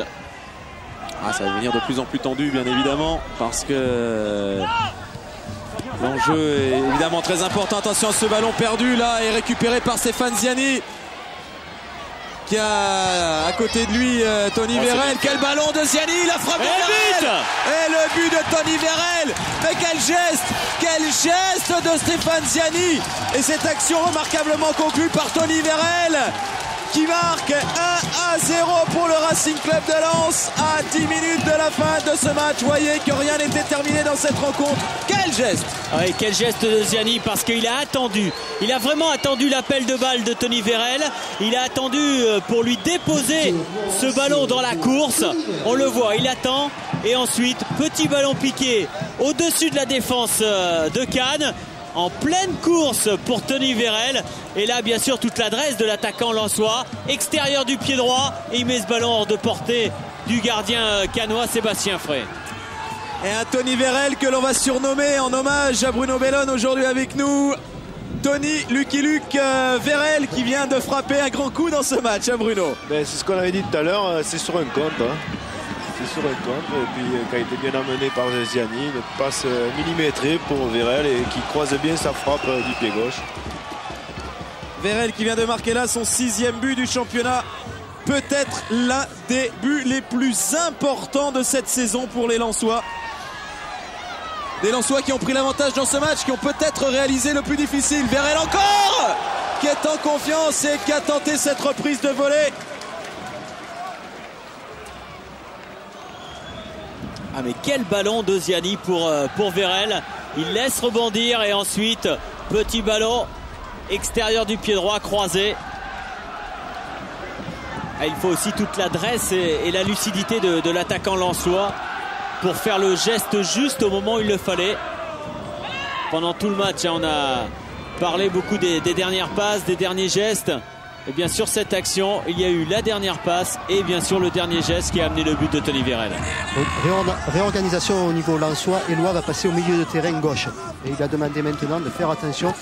Comme là, à l'heure actuelle, il joue devant. Il le rappelle et il lui dit de revenir jouer au milieu de terrain. Donc, milieu de terrain à 4.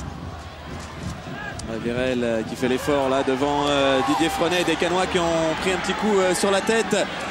Et Wagno Éloi qui perd ce ballon dans sa conduite de balle. Et oui Christophe, parce qu'il faut impérativement une victoire pour Cannes. Et Cannes se retrouve mené 1-0. Donc il ne faut plus non seulement égaliser, mais en plus il faut en marquer 2 à une équipe lensoise qui ne prend plus de but en ce moment. À 5 matchs consécutifs, 5 victoires sans prendre de but évidemment. Ça paraît gros à surmonter pour l'AS Cannes. Gogler. Avec Janel. Kamel Kassi Saïd revient derrière. Ludovic Janel, Kassi Saïd. Voilà, le fatalisme et la nervosité d'Adi Côte sur le banc de touche canois.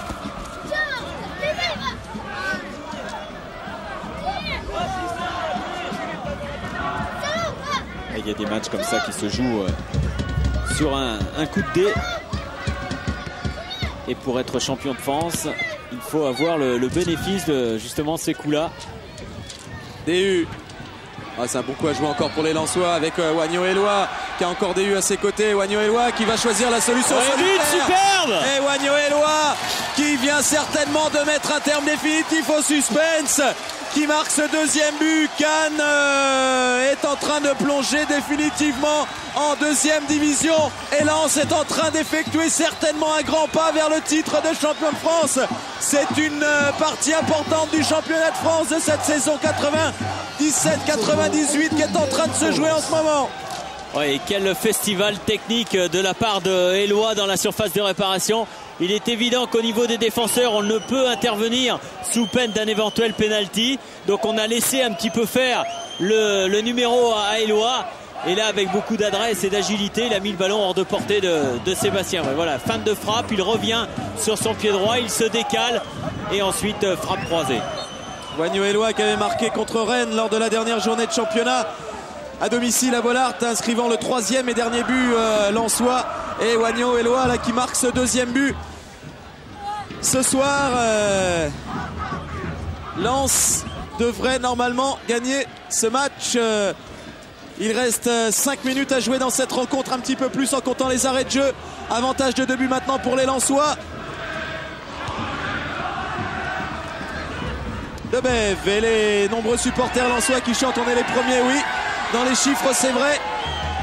Lens va conserver ses 2 points d'avance sur le Football Club de Metz qui tient toujours derrière la cadence. Et puis Christophe, tout à l'heure, Bruno parlait du goal average. Ils ajoutent 2 buts également, ce qui est très très important à 2 journées de la fin.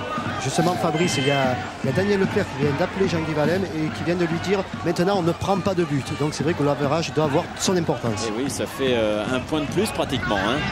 Ah, quelle histoire pour Daniel Leclerc. Qui avait fixé pour objectif à son équipe en début de saison, je veux gagner une des 2 coupes. Lui qui a tant été frustré de perdre une finale de Coupe de France contre l'AS Saint-Etienne, Daniel Leclerc, il a dit moi je veux gagner une des 2 coupes. Et puis là il lui arrive cette histoire, il nous disait tout à l'heure, vous vous rendez compte, maintenant je me retrouve en tête du championnat, évidemment que ma priorité elle a changé et que je veux être champion de France maintenant. Ah, c'est bien parti, Daniel Leclerc, journée après journée, il va pouvoir savourer un peu plus les points pris. On se tourne vers une 6e victoire consécutive là, du Racing Club de Lens. Et quand on a un parcours comme ça, Bruno, normalement, au bout du compte, on n'est pas loin de la première place. Oui, surtout qu'en plus, ils peuvent jouer le doublé. C'est quand même extraordinaire sur une saison. Et je ne sais pas si vous avez remarqué, mais Daniel Leclerc, sur le premier et le deuxième but, il n'a pas bougé. Il est toujours resté stoïque. Hein. ça vous impressionne. Hein, ah ouais, c'est vraiment impressionnant. Hein. Je peux vous dire qu'il est heureux. Daniel Leclerc, vous inquiétez pas, intérieurement, c'est un homme qui est heureux cette saison et comment ne pas l'être. On l'appelait l'iceberg. Oui, mais et pourtant c'est pas quelqu'un de glacial et il a su témoigner et il faut le saluer, je crois, sa philosophie du jeu à ses joueurs, son enthousiasme, son plaisir, son amour du jeu, du beau jeu, du jeu propre.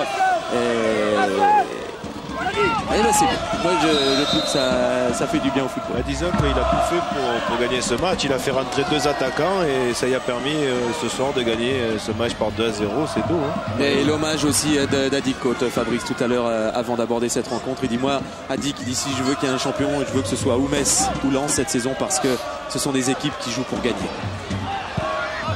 Oui, c'est vrai que c'était les propos d'Adic Côte avant le match, même s'il espérait gagner cette rencontre. Mais il n'est pas fou non plus, Adic. Mais c'est vrai qu'il était très lucide et qu'il savait que ça allait être très très difficile pour sa jeune équipe.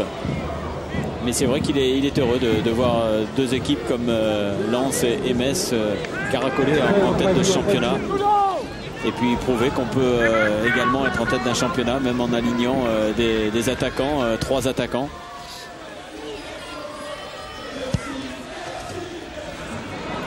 DU.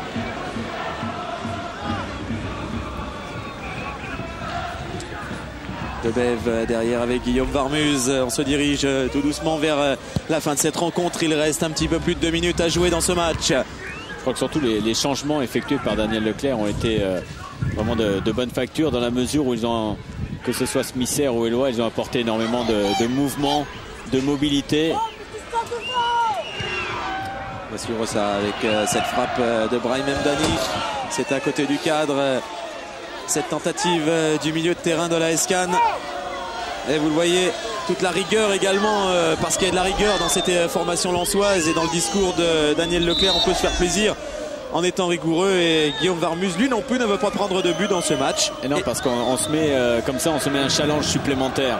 Et obligatoirement, si on ne prend pas de but dans une rencontre, on ne perd pas la rencontre. Donc ça, c'est un plus également. On essaie de repousser ces limites-là. Bien sûr, la série de victoires consécutives est intéressante. Mais la série de ne pas prendre de but, ça veut dire que l'équipe lensoise est bien en place. Ça veut dire que c'est une équipe solide et qui peut jouer contre n'importe quelle formation et qui ne prend pas de but. Walem avec Stéphane Ziani, Debève. Ziani qui va disputer sa Coupe de France. Ziani ne sera pas suspendu. Il était sous la menace d'une suspension en cas de nouveau carton jaune. Il ne devrait pas lui arriver d'accident et compter sur Ziani pour ne pas aller faire de fautes inutiles et pas aller mettre de tacle. Parce que de beaux rendez-vous il en reste pour le Racing Club de Lens, notamment une finale de Coupe de France le 2 mai à jouer au Stade de France. Et puis la réception de Bastia qui ne sera pas des plus aisées. Et en dernière journée, déplacement à Auxerre. Donc il y a encore du pain sur la planche pour les 100 et or qui ce soir sont tout en ciel et marine.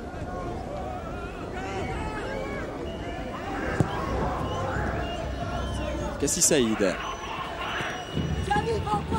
Par contre pour les Canois, la fin de saison va être très très difficile à gérer. Avec un déplacement périlleux la semaine prochaine à Lyon. On va recevoir Guingamp ici à domicile.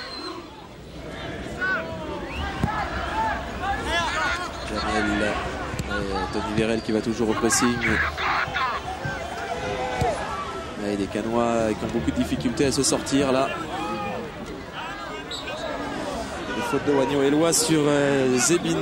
Non, c'est une touche finalement. Joué par Zebina. Gervais Martel, il a touché le ballon du match. Le président du Racing Club de Lens. Qui ne peut plus rester assis sur ce banc.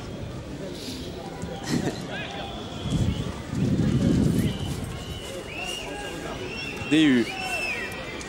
Smisser. Et c'est la fin de cette rencontre remportée par le Racing Club de Lens. Il s'agit pour les Lensois de la 20e victoire cette saison. Lens est l'équipe qui gagne le plus dans ce championnat. Et le parcours de Lens ressemble étrangement à celui qui avait permis à la J Auxerre, il y a de cela 2 saisons, de remporter le titre de champion de France et de réaliser le doublé également championnat Coupe de France. Eh bien ce parcours de la JOCR ce parcours du Racing Club de Lens ressemble comme un frère jumeau à celui qu'avait réussi la JOCR il y a de cela 2 saisons. Allez, on va retrouver Laurent Paganelli pour cette fin de match avec le bon président Martel. Ouais, président très heureux, je suppose, ce soir. Ce qu'ils ont fait, Metz. Vous n'êtes pas au courant? Metz a gagné 3-2. Vous disiez avant la rencontre qu'il vous restait 3 étapes de plaine, mais maintenant il vous en reste que 2. Est-ce que c'est 2 étapes de plaine ou alors c'est 2 étapes ou des ascensions de col de première catégorie? Alors, je crois que ce soir c'était un match difficile parce que Cannes jouait aussi sa dernière chance de rester en première division. On s'attendait à un match difficile, c'est ce qui s'est passé. Et aussi, bon, vous savez, aussi avec la Coupe de France qui se profile, bon, il y a peut-être eu inconsciemment un petit peu moins d'engagement physique de la part des joueurs, mais enfin le principal effet c'était de gagner ici. Donc maintenant il nous reste 2 matchs, on a quand même bien la situation en main. Vous savez que vous pouvez peut-être atteindre le titre dès la prochaine journée. Ce serait super de le fêter à Bollaert avec vos supporters. Ouais, ça serait super, mais ça ne dépend pas que de nous, ça dépend aussi des Toulousains. Et je crois que maintenant on se prend pas la tête avec ça. Vous savez, on va essayer d'aborder 2 derniers matchs avec quand même un avantage incontestable, c'est 2 points, c'est un meilleur goal average. Donc je pense qu'à partir de là, c'est quand même très très important. Les années se suivent mais ne se ressemblent pas. Ouais, il y a pas l'année dernière, mais les 2 années précédentes, c'était aussi 2 très belles saisons, mais celle-là, elle est super. Merci. Ah oui, les supporters qui réclament le titre, ce serait le premier titre pour le Racing Club de Lens. La joie tout intérieure. Ah, il a lâché le sourire quand même, Daniel Leclerc. Et oui, parce qu'il a souffert dans ce match. Il l'a dit au micro de Laurent tout à l'heure pendant le match. Les joueurs étaient un petit peu timorés, n'osaient pas entreprendre. Et puis, bien, ça s'est débridé comme souvent dans ce genre de rencontre. Avec 2 buts superbes, un de Tony Vérel et l'autre de Magno Eloi. Je crois qu'il manque encore Tony Vérel dans les vestiaires. Un petit drame dans ce match, c'est la blessure de Cyril Magnier qui, j'en ai bien peur, va suivre la fin de saison sur le banc de touche. Ah oui, si c'est une luxation de l'épaule.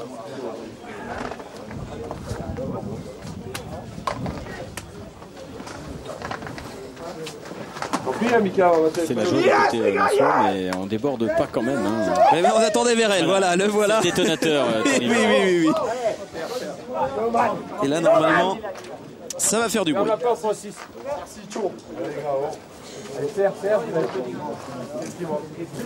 Oui, le parcelle, Barbeuse.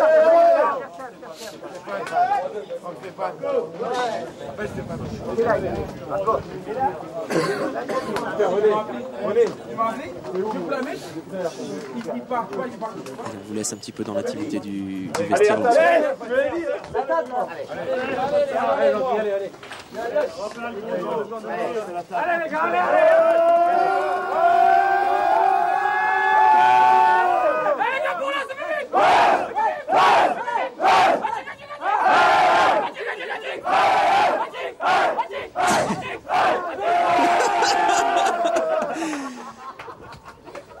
Voilà, ça pourrait être du champagne très bientôt du côté du Racing Club de Lens, Bruno.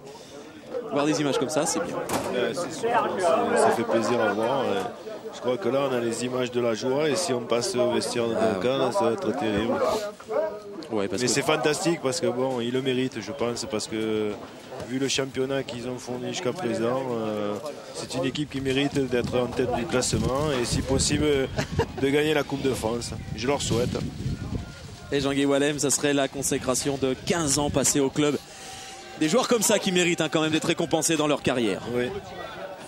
Oui, je suis Jean-Guy. Vous êtes déçu parce que vous croyez déjà que Metz avait fait 2-2. Il y a des gens qui nous avaient annoncé ça, mais le petit Merlieu, il va nous les casser jusqu'au bout. Alors, je crois que c'est lui qui a mis le 3e but. C'est bien pour lui, tant mieux. Vous êtes en train de vivre votre plus belle saison à Lens.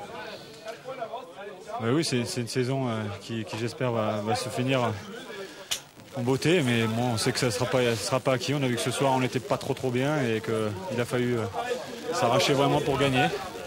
Et il y a des matchs comme ça, je pense que bon... Il faudra peut-être les jouer de temps en temps comme ça, mais il faut qu'on joue jusqu'au bout. C'est vrai qu'il y en a peut-être certains qui avaient la tête au 2 mai, mais justement, c'est l'erreur qu'il ne faut pas faire. On a une finale, c'est vrai, mais on a des matchs importants avant, et avant la finale, le championnat sera peut-être joué, donc c'est important de prendre les points. Justement, ne jamais être satisfait comme ça, c'est le début du succès? Bon, je ne sais pas, mais je crois qu'il faut toujours se remettre en question. crois qu'on fait quelque chose d'extraordinaire, on vit quelque chose d'extraordinaire. Bon, pour la plupart d'entre nous, on n'a jamais rien gagné, donc je crois qu'il faut se donner à fond. Il ne faut pas faire la fine bouche. Bon, ce soir, on a pris les 3 points, c'est vrai, mais on n'a pas le droit de rester là-dessus, en tout cas au niveau de la manière, même si bon, il y a quelques matchs qu'on ne pourra pas négocier comme on veut, jouer au ballon comme on veut. Parce que ce soir aussi, on est tombé contre l'équipe de Cannes, qui est jeune, c'est vrai, mais qui en veut, qui voulait se sauver. Maintenant, je pense que ça sera difficile pour eux, mais bon, on est passé par là aussi, donc il faut aussi de l'humilité, parce qu'on a connu aussi ces galères-là. Donc ce que j'ai dit à la fin aux jeunes, pour la plupart, c'est de serrer les coudes et d'essayer de remonter le club au plus vite. Ok, merci. Ouais, le club pour l'instant, Jean-Guy, il est tout au sommet, témoin. Ça, on peut la regarder 1000 fois. On adore hein, la passe de Ziani sur Vérel. En tout cas, il a dit quelque chose de très très important. Il faut de l'humilité. Il faut rester vraiment bien concentré et savoir ne pas prendre la grosse tête, parce que c'est vrai que pour l'instant Lens est tout en haut, mais il y a eu des moments un petit peu plus difficiles et il faut savoir gérer tous ces moments-là. Et ça, c'est très très important de la part d'un garçon, d'un joueur comme Jean-Guy Wallem, de parler comme ça, parce que bien sûr, il doit donner beaucoup de conseils à tous les jeunes joueurs qui arrivent derrière. Ça, c'est de bon augure pour la suite. Tout en haut, on jette un petit coup d'œil au classement, Jean-Paul, pour voir qu'effectivement Lens est au sommet de ce championnat encore, toujours 2 points d'avance. Goal average intéressant, c'est bien aussi pour Metz hein, de toute façon. Il y aura bataille jusqu'au bout. Alors, tout ça pour vous dire que les multiplex à suivre hein, sur les 2 dernières journées, on va se régaler. Ouais, quand on est dans la position de premier ou deuxième, c'est vrai que c'est bien pour Metz, mais je suis sûr qu'il voudrait être devant quand même. Ouais, on va se régaler avec les multiplex sur les 2 dernières journées. Et on va se régaler, on va se délecter des paroles de Tony Vérel à côté de Laurent Paganelli. Allez. Ouais, Tony, on parle de régal. Votre but, c'est un régal pour les yeux surtout. Bah écoutez, c'est gentil de me dire ça. Bon, je crois que dans un but, il faut de tout, il faut tenter, il faut de la réussite aussi. Je crois que bon, j'en ai eu et bon, c'est vrai que c'est super.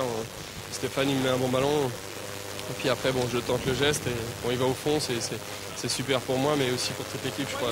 Déjà pour toute l'équipe. Avec cette victoire, vous êtes un peu plus près de vos objectifs. Le plus dur est-il fait ou reste-t-il à faire? Non, au contraire, il faudra se battre jusqu'au bout. Je crois que Metz a gagné aussi.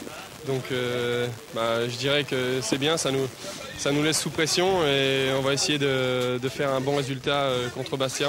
On sait que ça sera très dur aussi. Et je vous dis, on va tout faire pour rester comme on est, et rester humble et garder cette même mentalité. Merci. Merci à Tony Vérel, merci à tous les Lensois. La note du match, 11,5 pratiquement. On a vu des matchs meilleurs, mais pour tous les Lensois qui étaient devant leur écran ce soir, la note c'est du 20 sur 20 parce que Lens est leader du championnat de France et se rapproche un petit peu plus d'un titre à son palmarès. Et ça, évidemment, ça fait un petit passement au cœur. C'est beau, c'est joli, c'est sympa à suivre. Sympa également la présence de Bruno Bellone à nos côtés. Merci beaucoup Bruno, ça nous a fait plaisir de vous avoir à nos côtés. Malheureusement les Canois... Ben oui. Ça fait partie du football. Ça fait partie du football. Risque de se retrouver en 2e division la saison prochaine. Merci à vous de nous avoir suivis.